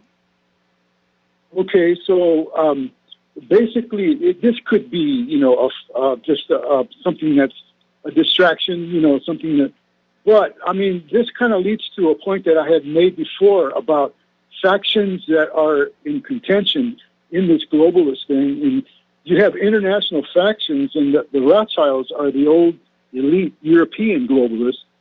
And so what this could be, or not, it could be that you have the North American Anglo faction that wants a seat at the head of the table. Yes. They don't want to be under this European, right? So this could be maybe some kind of action taken against them, because this is the new American initiative. Is that what you call it? The American Project for the New American Century was what it was called back in the 1990s. Right. Yes. Right. So to me, that kind of, I've listened to a lot of people, including you, with all your references, and they seem to have this idea that there's like different factions that are competing right now, and they're actually in a kind of a war, but we don't know it. They know it. And you've got like the Eastern Dragon, or basically the Asian power, maybe China is the number one. You've got the European, and now there's North American, which is basically an Anglo-American. It's British that never gave up their claim to to America. That, it was kind of like, we've always been kind of like a partnership, and that someday they want to reclaim the world, or want to conquer the world. Wait a minute. So, Britain formally acknowledged the independence of the United States in 1793. So basically, any claims they still had over our territory were null and void as of that point. I have absolutely no doubt that the closer they get to establishing a new world order, you're going to see these factions break out saying, we're going to be in charge of it. No, we're going to be in charge of it. And the whole thing could fall apart into... That's what's happening right now, Mike. Yeah, exactly. Yes. Yeah. Well, okay. Well, I just, I had a question. what do you think about the Korean thing? Do you actually believe that Korea is every time that they just jump up and do something stupid on demand or command? It almost seems like that. Don't you question that? No, they're sometimes? not doing anything stupid. They're testing their weapons. The United States tests their weapons all the time. On the next island over out that way, we have the Pacific Missile Test Range. They're firing rockets off from that all the time. Nobody makes a big stink about it. They're only making a big stink about it to try and portray North Korea as this, insane aggressor in order to try and sell the American people on the need to revive the Korean War. And the American people really aren't buying it. Yeah, I don't know. To me, it seems like maybe they're just playing a kind of a game, and China is just kind of like coaching them, and because they're you know what I mean? It just seems to me, I don't know, it just seems weird the way the timing of everything goes. Well, I don't think there's any timing about it. I mean, obviously, North Korea is pushing an accelerated schedule. Like I said earlier in the show, their goal is to reach a point of showing to the world they have a credible deterrent. Missiles that will hit their targets and nuclear warheads that will fit on them. Once they reach that point, it is going to be very foolish for anybody to try and invade them. Okay, well, we'll see what happens in the next few months because, it's like they're pushing something. They can't get this going, they're trying something else. And going back to it, something they already tried before. Okay, Mike. Well, all right. All right, we'll let you go then. Thank you very much here. And I'm going to hold off these next phone calls until after the coming commercial break here because we're almost out of time here. Obamacare is unfortunately still a curse and a blight and a scourge on the land. Next year, 2018, most Americans will face another double-digit increase in their health care premiums. And for all that extra money, they will not be seeing a drop in the deductibles or any other increase in services. It is simply gouging the American people for the benefit of the health insurance corporations that wrote the Affordable Care Act and are such generous donors to political campaigns. We'll be right back after these few words. Aloha, America. Welcome back to our show here. A little bit of good news. I'm looking at the latest predicted storm track for Tropical Storm Jose, which will be a hurricane probably Thursday.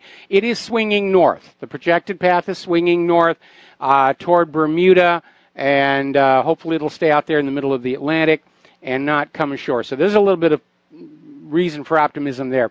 We're going to go back to the phones here. James in Atlanta, aloha. Welcome to the show. What's on your mind? Hey, Mike, did you have a good vacation? I had a wonderful vacation. I got caught up on all the little things I had to repair and all the little backlog of letter writing and everything. And Claire and I we had a real good time. We just stayed away from everything, which is, it was a nice rest. I could probably use another week off, but we're back at it.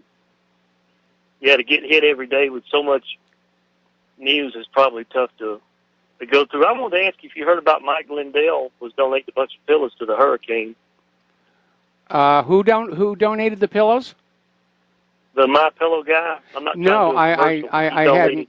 I'm familiar with the pillow and everything. I hadn't heard that he donated the pillows, but good for him for doing that. We're seeing a lot of people are coming on out and saying, this is all we've got, but we're going to send it on down. The point I wanted to make was that he's been public. He had a real bad drug addiction. He's had to overcome a lot, and he is a Christian, and they just want to get the point out that people should never give up. They can always find something with their life to be of some kind of service. Absolutely. But that's all I wanted to share, and I really enjoy your show, and I hope you have a great day. All right, thanks an awful lot. Same to you. We're going to switch over to Captain Jack in Florida. Aloha, Captain Jack. Welcome to the show. What's on your mind? Yeah, hi, Mike. I'm the guy broadcasting your signal out. Yeah, I'm a retired tugboat captain here in North Florida, and I still trip. When somebody needs a captain, I go. But anyway, what I wanted to tell you was I worked both Tampa Harbor and Fort Lauderdale Harbor. And the ships and tugs that come into both harbors, most of them come from Houston. And there hasn't been hardly any come in. And now there's not going to be any come in. If this hurricane hits Tampa, I mean, there's not going to be gasoline on the West Coast.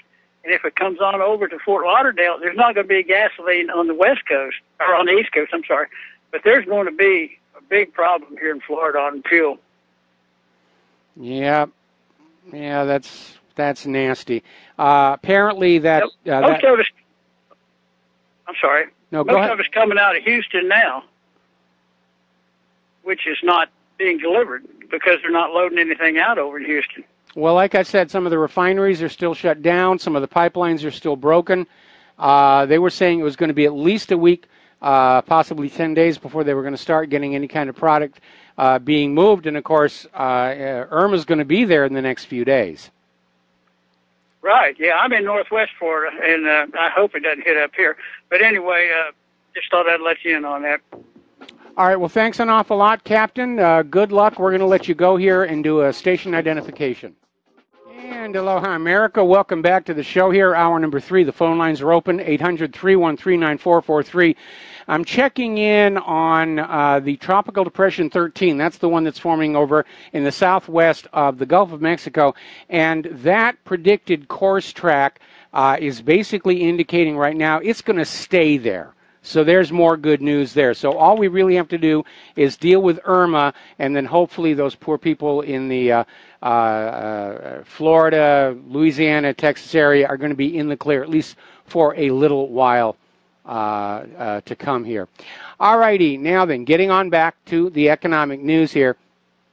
Safe Haven Gold has gone up to $1,338 per ounce, while the U.S. is out there warning of massive military response to, well, whoever is out there, that they're fighting with here. All right, let's take a phone call. Roxanne in Texas, aloha. Welcome to the show. What's on your mind? Hello? Hello. Can you hear me? You're on the air. Yes. Okay, I just want to give you some updates on the gasoline situation. Our railroad commissioner, he's in charge of oil and gas, and he came out last week and he said Dallas started this rumor about the gas shortage, and then it spread to Austin, San Antonio, and he's not very happy about that. But he went on to say that in the U.S. there are 239 million barrels of gas in warehouses and whatnot. The U.S. produces 18 million barrels of gas a day. Texas produces 9 of those.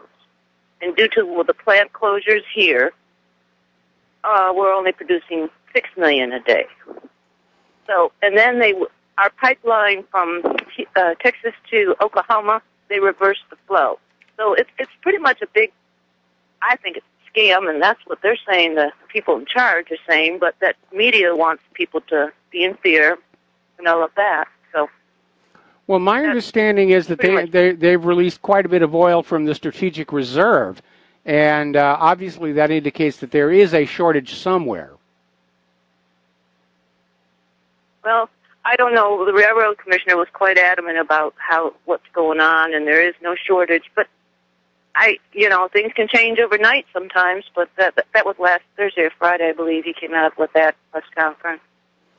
Okay. And I've got, and as far as, I've always driven into hurricanes because I worked hospital, so I have no fear about that. But you have to be careful because it is a volatile, dangerous situation. And if you want to, I got it's a website that if people are interested in donating whatever, because there's pets, all kinds of, from food banks but there's no Red Cross, so that's why I trust this site. Do you want me to give it out? Yes, please. Okay. It's called Houstonia, MAG. So that's HOUSTONIAMAG.com. And that lists maybe 20 different resources to send whatever, money or whatever. Okay, and I'm looking at it right now. Okay. Okay. Yeah, all right. Well, have a good evening. All right, thanks an awful lot. We're going to let you go here, and the phone lines are open right now. Getting on back to the economic news, obviously with the Labor Day weekend, summer is officially over. All the more so because it does seem like we have another early and hard winter coming on in. But from the business point of view, looking back over the last summer, summer's supposed to be the big season for Hollywood movies. People get out to go to the theaters and so forth and so on. And apparently this last summer rather, was the worst box office for Hollywood in the last 25 years. And they're saying if you factor in the rate of inflation, the numbers are even worse. Now, studio executives will likely blame content pirates and say they're killing the business. But the fact is that people do not have money to go to movies, and modern value-engineered theaters are not the pleasant experience they once were. In fact, Claire and I can't go to a movie theater. The seats are so bad, she can't sit in them for 90 minutes. And then when you add to that, the political correcting of Hollywood has resulted in the most creative and independent thinkers being driven out of the industry. And so Hollywood has fallen back on endless remakes and sequels, and let's take a comic book and make a movie out of it, with very few truly original films being made this day. Now, one needs to remember the lesson of the original Star Trek series, which, by the way, the BBC is running it. They've taken the negatives.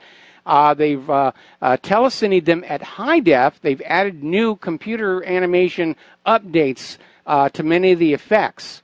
And so it's looking really good, and it's running on the BBC America channel here. Now, obviously, compared to today's modern spin-offs of Star Trek, the production quality of the original series is quite primitive. But what made that show a huge success among young people were the scripts that openly challenged the social conventions of the day. This was a show that made people think about the society they lived in. And Gene Roddenberry understood that moving the setting for controversial stories to outer space made them politically safe for at least the 3 years the original series ran. Star Trek was famous for TV's first interracial kiss, for example. Now today, much of Hollywood is cowed by our government and Israel's government and corporate interest, and as a result, dares not step out of line with the establishment, hence an endless series of video game-esque movies being produced, and after a while, those get pretty tiring. Now, ironically enough, Hollywood's lack of spine has allowed television to actually take the lead in producing original, thought-provoking shows that keep people in their homes and out of theaters. Shows like The Game of Thrones, The Borgias, and Westworld. I'm still in withdrawal over that one, waiting for the next season. There's some really good stuff coming out of these cable TV companies. And there are a few flops as well, but that's basically the essence of show business. But much of what's coming out of Hollywood, it's just regurgitated pap because all the original thinkers are gone. And by the way, Hollywood went through the same thing during the McCarthy era, when the commie witch hunts were targeting some of the best minds, the most creative writers, and driving them out of the industry. And what was left were just these people who would do what the government told them to do. Yes, we'll demonize the Russians. We'll push the propaganda. And that was not exactly Hollywood's golden age. And Hollywood needs to remember the lesson of that time. We're going to do a shout out now to our on-air affiliates who are just now rejoining our network. The retail apocalypse is about to claim another victim. This is Neiman Marcus, and frankly, I'm not surprised. I mean, Neiman Marcus is a great place, but they cater to the high end. They cater to the upper middle class, and the upper middle class is vanishing. They're becoming an endangered species. And so, like other stores like Sears and so many of the others, they're trying to lower their demographic. They're carrying cheaper products, and of course that alienates their existing customer base who go into Neiman Marcus expecting to find something that's a little cut above, something that their neighbors don't have. And it's vanity and so forth and so on. I remember many, many years ago when I was working in Hollywood, and my mother was dealing with her cancer, and I was working at 20th Century Fox, and on my way home once a week, I'd stop by the Neiman Marcus right there in Beverly Hills, and I'd just get a little box of Godiva chocolates, because that's all I could afford.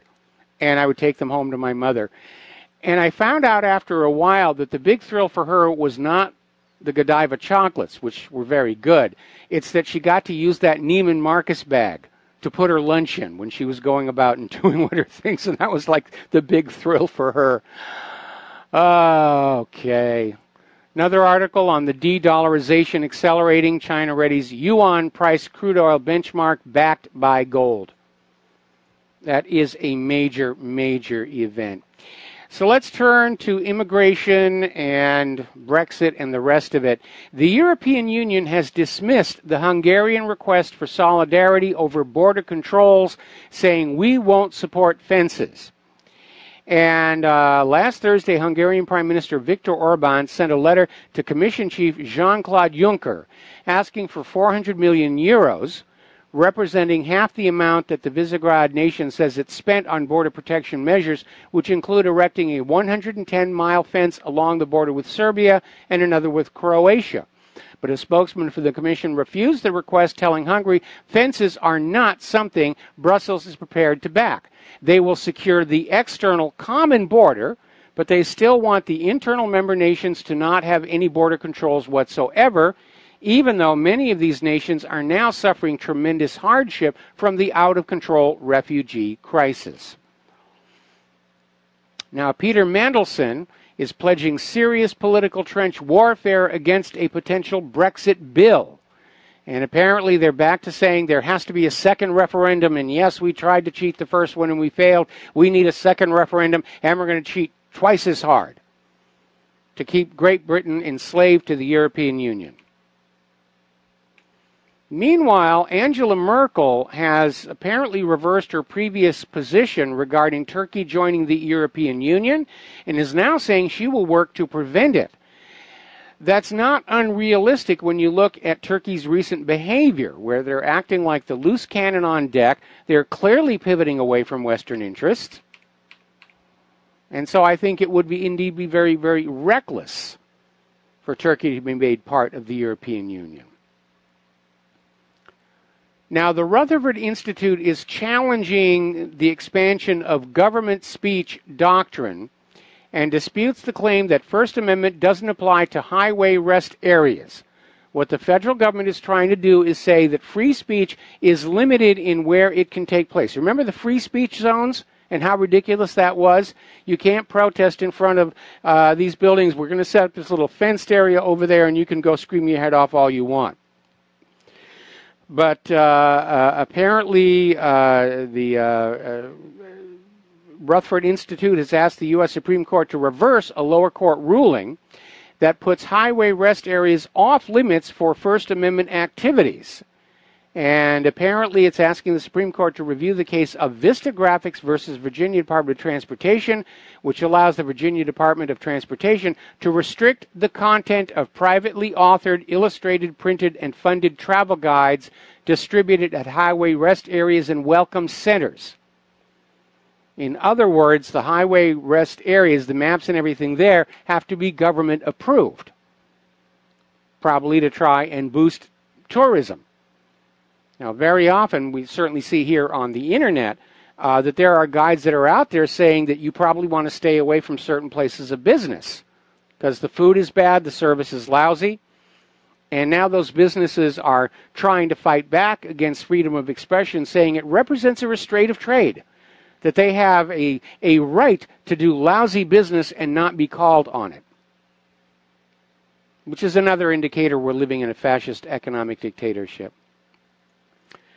As I mentioned earlier in the show, San Diego is dealing with a major health emergency. In fact, they declared a health emergency to combat hepatitis A outbreak. Apparently, this thing just exploded out of nowhere. Apparently, it started within the homeless population, and it has killed 15 people. 400 people have been hospitalized. And they're trying to basically wash down the areas where the homeless are. The question is, who is patient zero and where did they come from? Because remember, that open borders policy, we have refugees and illegal immigrants coming into this country who are not being given a medical examination. And all of a sudden, diseases that had been eradicated or were under control in this country are now exploding all across the nation. We've even had cases of bubonic plague in the United States. The Black Death. Tuberculosis is back. I remember when I was a kid, tuberculosis was the big killer. And then it was eradicated. They actually cured one. Now it's back. Which I guess is a good boost for business, for tuberculosis treatments. Speaking of treatments, article coming out of Zero Hedge, and it's having to do with a public health crisis that is now estimated to cost the United States $150 billion a year. And basically they're talking about the obesity epidemic. And obesity does, in fact, lead to other health conditions that require treatment. And it's estimated that the obesity epidemic is costing the U.S. $150 billion a year. Now, here's the problem. It's not the fault of the American people that they are obese. We are being fed food that is dosed with chemicals that make us want to eat more. It's not a lifestyle choice. A lot of people are asking me, how did I manage to lose all the weight that I lost these last 2 years? I simply avoided monosodium glutamate, high fructose corn syrup, aspartame, and hormone-treated meat and poultry. That's basically it. Now, monosodium glutamate, the food manufacturers love it. It's billed as a flavor enhancer, but what it actually does is it interferes with the signal in the brain that says, I have had enough to eat. Now, when scientists want to do obesity studies on rats, they have to dose the rat food with monosodium glutamate. Otherwise, the rats won't eat enough to get fat. Rats naturally stop eating when they've had enough to eat to sustain their metabolism. If you want to make a fat rat, you've got to soak the food in monosodium glutamate, and they'll just eat and eat and eat and eat and eat and eat, and they'll get fat, and you can do your studies. Now, aspartame is sold as an artificial sweetener, makes you crave carbohydrates, and now they're discovering it too also interferes with that message to the brain that says, I have had enough. We have meat and poultry that are injected with these growth hormones to make them grow big and huge and produce more product. And the problem is, if those animals are harvested and there's any of those hormones unmetabolized in their flesh and you eat that, it affects you the way it affects the animals. No other country has the obesity epidemic that the United States does. And the difference is the processed, adulterated foods we are all eating. And if they really want to save that $150 billion a year, the CDC needs to look at that issue.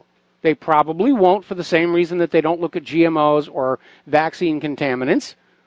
The industry lobbyists are going to be over there saying, no, don't look at MSG, don't look at aspartame, don't look at high fructose corn syrup, don't look at any of those chemicals. They're fine, they're perfectly safe. It's lifestyle choices. Now, as I mentioned before, we're seeing indications of an early and hard winter. And this year has been very hard for poor old Al Gore because he had his movie out this summer, The Inconvenient Sequel. It tanked at the box office. It was a box office bomb. They didn't even get back their original production budget. Now, along with the movie, Al Gore put out a book about the Inconvenient Sequel to just keep selling the gospel of human-caused global warming. It's also not selling very well. In fact, it's actually being outsold on Amazon Kindle by an ebook that debunks the claims made in an Inconvenient Sequel.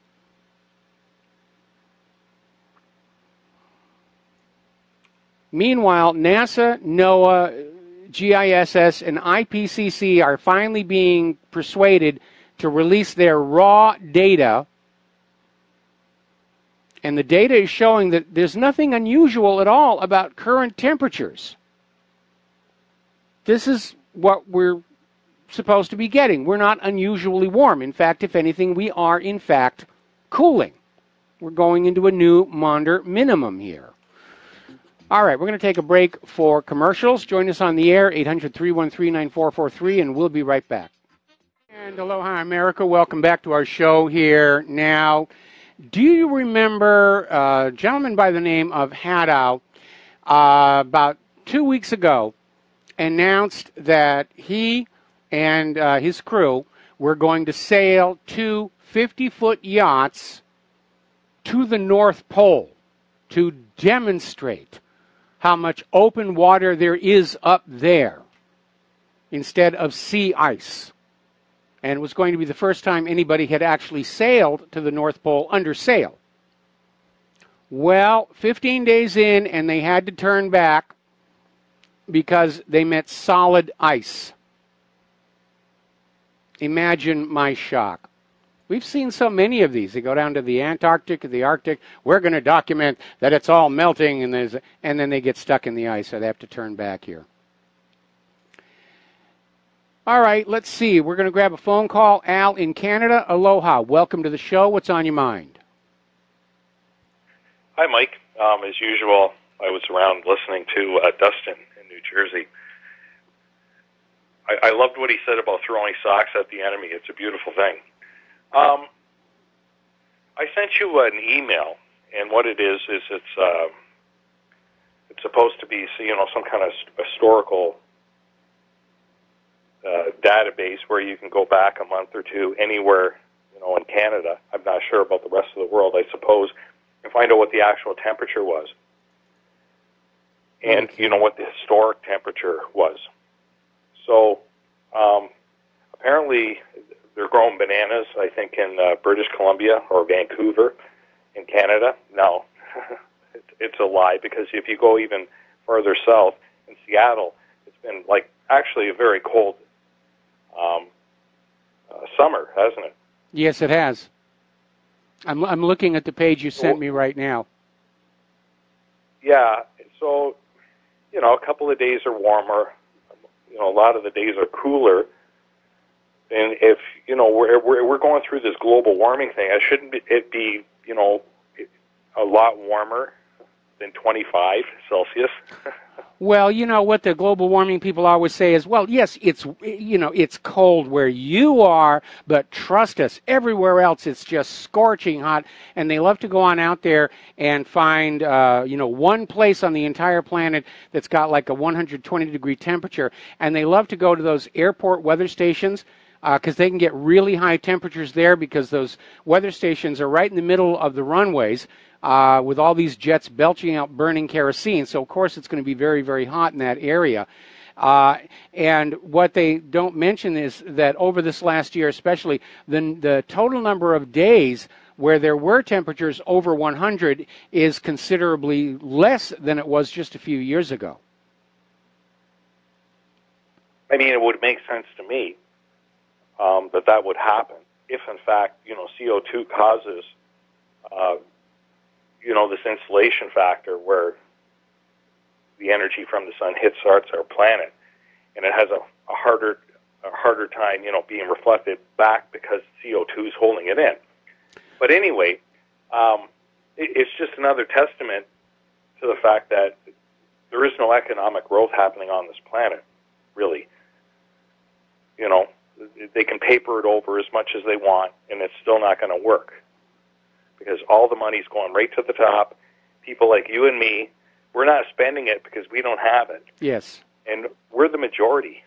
So, it's just more nonsense. And it expands on the previous nonsense, and it just goes on and on and on into infinity, how these guys get away with this crap. And some people suck it up. I don't understand it. It eludes me. Unfortunately, that's a consequence of the dumbing down of our society, is people don't have the knowledge and skills to recognize when they're being lied to. These days, all in education is being able to memorize what you're told to memorize and think that that somehow makes you smarter than everybody else around you. But certainly, at some point, you can't go on concentrating and scamming all the money up to the top of the system until it all starts to break down. And that's when, that's when things are going to really fall apart. And we're getting close to that. There's no question about that. Anyway, Al, we're going to let you go, take a break for commercials. We'll be right back. And aloha, America. Welcome back to the show here. And this story just came across my desk. This is from Sputnik News. Apparently, Newsweek, which doesn't have a paper magazine anymore, it's strictly online, they're running a story now claiming that the Tsarnaev brothers, who are accused of being responsible for the Boston Marathon terror attack, were operating on behalf of Moscow. In other words, Newsweek is now claiming Russia orchestrated the Boston Marathon bombing, even though Russian security agencies tipped off the FBI and CIA that Tamerlan Tsarnaev and his mother represented imminent security risks. And of course, we know the Tsarnaev brothers didn't do the bombing anyway, because the bombs were in these black backpacks with this little white square patch on top. And the photos of the Tsarnaev brothers in the area of the Boston bombing show them carrying a white and gray backpack. But so Newsweek is now out here saying, see, it was the Russians. The Russians did it. We've got to hate the Russians. I mean, they're really cranking it up. I haven't seen this much abuse of the public trust by the corporate media since way back, again, going back to the McCarthy era, the red baiting era. You know, there's a commie under your bed. There's a commie in your bedroom closet. It's ridiculous here. Do they really think we can win a war against Russia? Especially if China comes in on the other side? It's not going to happen, even if it goes nuclear. All right, let's grab a phone call. Bill in Wyoming, aloha. Welcome to the show. What's on your mind? Hey, Michael. Well,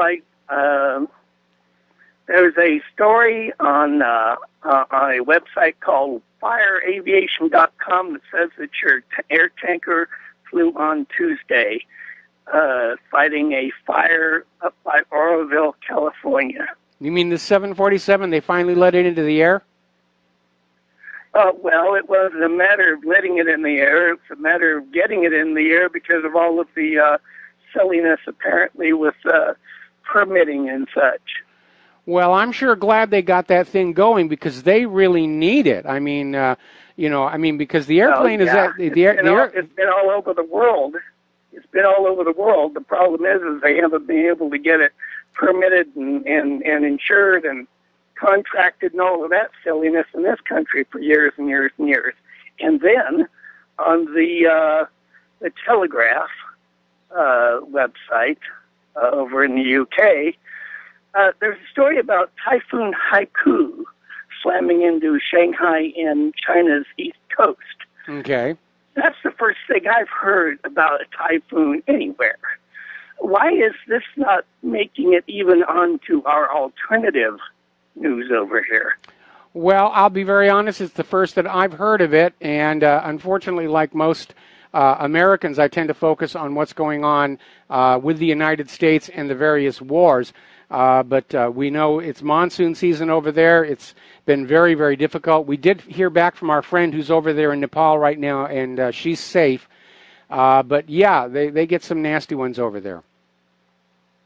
And you have probably what has to be the most apocryphal email address that I have ever encountered in my life for a talk radio show. Okay. I'm told it's WRH@whatreallyhappened.com. Is that correct? That's my email address at the website.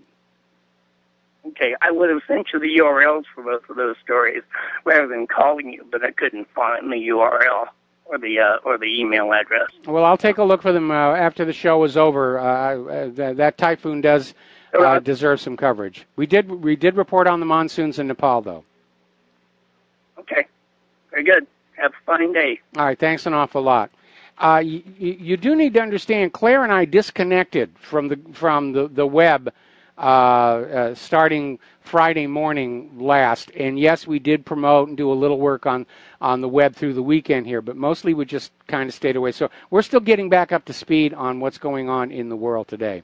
Now, let us talk about the growing political backlash regarding online censorship by private companies. And it's not even sure if they're acting on behalf of the U.S. government or just private vested political interest. And apparently, politicals of the left have embraced a perfectly symbiotic relationship with the progressive leaders of Silicon Valley. And so you have people like Google's Eric Schmidt, who was very cozy with the Hillary Clinton campaign. They poured millions of dollars of their tech fortunes into Democratic coffers, all the while colluding with elected officials, independent think tanks, and institutions of higher indoctrination to ram the progressive agenda down the throats of the American public, even though we don't want it.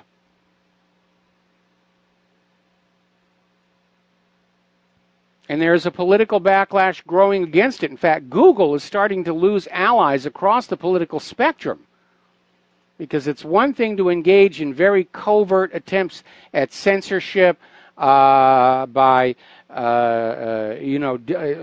lowering the priority of certain searches. But when you come on out and you actually block things, you block videos, you literally say, we're not going to show you that, it's becoming a little bit obvious. And so even liberal thinkers are saying they've gone too far, and they're calling attention to themselves. And it is having an effect. DuckDuckGo has seen a massive surge in users following the revelation of Google censorship. In fact, they've doubled their audience base in the last year. And meanwhile, of course, you have users of Facebook are starting to shut their accounts down, going on over to other social media. This is an opportunity for freedom of speech respecting social media platforms to get in on what had been pretty much an established monopoly of Facebook and Google and YouTube. And I think they ought to be brought down, because at this point, I think nobody's going to argue with the fact that social media has become critical infrastructure, critical to our society's functioning. And as communications infrastructure, they should be held to the same standards as telephones or anything else, which is you do not censor speech. Now, opponents of freedom of speech throughout the decades have always argued that freedom of the press, freedom of speech in the First Amendment basically meant newspapers only and public gatherings. And it didn't apply anywhere else. It's even the same argument we're seeing here, where it doesn't apply to roadside rest areas down there in Virginia. But throughout the years, the Supreme Court, as new technologies have come along, the Supreme Court has consistently ruled First Amendment protection of freedom of speech applies to them. When telegraph first came along, same thing. Telephones came along, same thing. Radio, television, and now the internet. And the statists are trying to find some way that they can shut that all down. And there's literally a war out there between those of us who seek the truth and those who want to keep you living in a world of lies. And apparently the founder of the web browser Opera has accused Google of anti-competitive practices, trying to establish a monopoly in both the search and advertising. Shows that they're not able to resist the misuse of power. This is from John Van Techner, who's the CEO of Vivaldi. And basically saying that Google is using their influence and their ability to censor to try and establish a monopoly, which would be in violation of the Sherman Antitrust Act. All right, let's grab a phone call. Lenny in Los Angeles, aloha. Welcome to the show. What's on your mind? Mike, what's on my mind is the article you just spoke on, the claim that Russia orchestrated the Boston Marathon bombing. Now, what you're witnessing, from my perspective, is the deep DNA neurotic apoplecticness of the deep state, who's really running the country. Even the generals, okay? If you look at the generals in Syria who are helping liberate Syria, they're on the front lines fighting. But these generals here, they want to sit back, recommend something for the military-industrial complex, and then collect their millions or trillions or whatever they're getting out of the cut. But what you're seeing now, even with the Russian embassy in San Francisco, is just a reaction or an overreaction to nothing, that they are out of control, and they're willing to do anything, and I mean anything, to give up their power. What say you? Well, certainly the military-industrial complex always does well during times of war. They want to use up the old weapons and then soak the American taxpayer for new weapons, even though the new weapons are all junk. And I love that article we were talking about earlier, where they basically have come on out and said the littoral combat ships are basically a disaster. They've never even been used in real combat, and they're saying, well, let's just junk them and go with this new program that we have here. And it's just all about churning more and more money. But if we get into a real shooting war with a major power like Russia and China, we're going to find out that our weapons really aren't working all that well, especially for all the money that's gone into them. But from the point of view, you said it yourself, the generals sit back, they order new weapons, they send them on in. They don't care if they get blown up or not, because they're still going to get their little money from the defense contractors.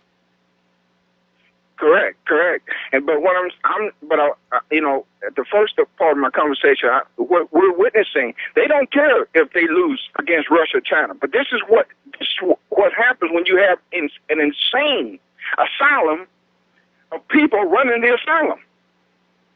Okay, they're totally insane, and they have no sense of direction for what they do. They just want to be on top, no matter what the cost, and no matter what it costs anybody else. I don't think it qualifies as insanity. They're just sociopathic people. They're in love with the money that they're making.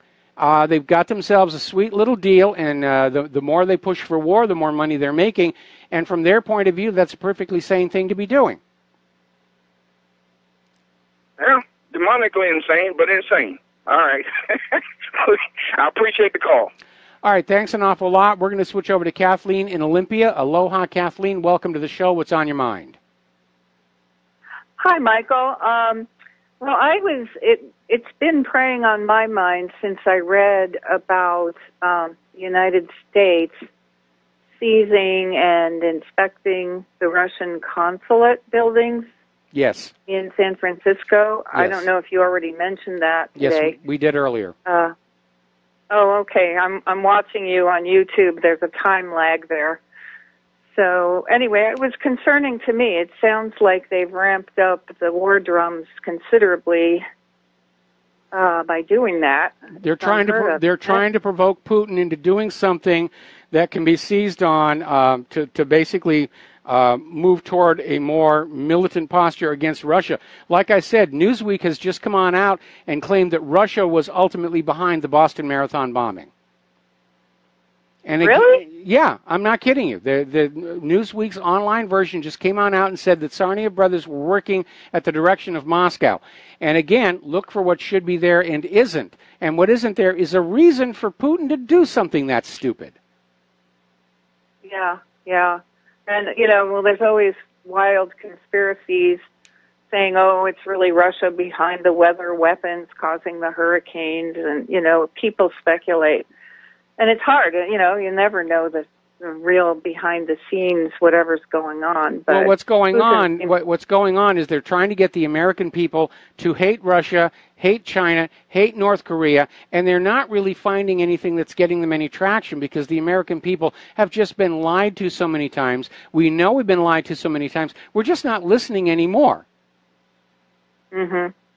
I saw a really cute documentary yesterday called The Haircut by two Australian young guys who actually went to North Korea and got a haircut. Mm-hmm. And they, they spent time with North Koreans, and they also interviewed lots of sort of libtard snowflakes in Australia who were so kind of arrogantly proud that they were individuals, and everyone in Korea. They believed some news story saying that everybody in Korea had to get Kim Jong-un's haircut and that it was a law. And so they went to investigate it. It was kind of lighthearted and funny, Yes. but also very, very serious, pointing out the propaganda that we're exposed to in the West. Yeah, that's pretty absurd So, propaganda. anyway. There was actually apparently somebody who's actually met Kim Jong-un went public saying, he's not a nutcase. He's got a great sense of humor. He's basically a nice guy trying to take care of his country, and apparently just got excoriated. How dare you not see the obvious, that he's insane, that he's a monster. And again, throughout history, when you're going to start a war against another country, you have to demonize the country. You have to demonize everybody living in it. You have to demonize the leadership and make them look like evil incarnate in order to get your own people to go along with saying, well, yeah, I guess it's okay to wipe that country off the face of the earth. Yeah. Anyway, I love your show. I listen almost every day, but it's always a time lag. I watch you on YouTube hours after. So this is the first time I've been able to call you, but I just wanted to say you have a wonderful show. Thank you.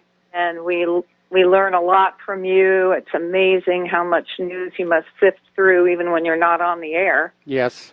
To be able to present it all so clearly. And anyway, much appreciation, and thanks for taking my call.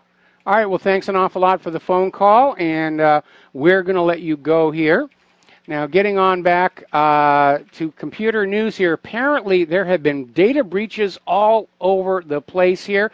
Roughly 4 million records containing the personal details of Time Warner Cable customers, now Spectrum, were discovered stored on an Amazon server without a password last month. And the leaked data included usernames, email addresses, MAC addresses of your devices, device serial numbers, and financial transaction information, although it does not appear that Social Security numbers or credit card information was exposed. I'm not sure I'm ready to just take them at face value that way. And but apparently the leaked records date back to at least 2010. Other databases revealed billing addresses, phone numbers, and other contact info for at least hundreds of thousands of Time Warner Cable subscribers. The servers also contained a slew of internal company records, including SQL database dumps, internal emails, and code containing the credentials to an unknown number of external systems. We will be right back. Aloha, America. Welcome back to our show here. And before we get back to the computer stuff, I'm looking at the latest course prediction for Hurricane Irma, and it's showing that Sunday it's going to turn northward, and unfortunately it looks like it could conceivably literally go right up the center of Florida itself. So at least it's not aimed at Louisiana and Texas, but again, it's going to be nasty. If you're anywhere in that area, make your preparations now. Apparently, Dr. Ryan Mao is basically saying that, yes, it's going to go right up the very center, slightly east side of the entire state of Florida.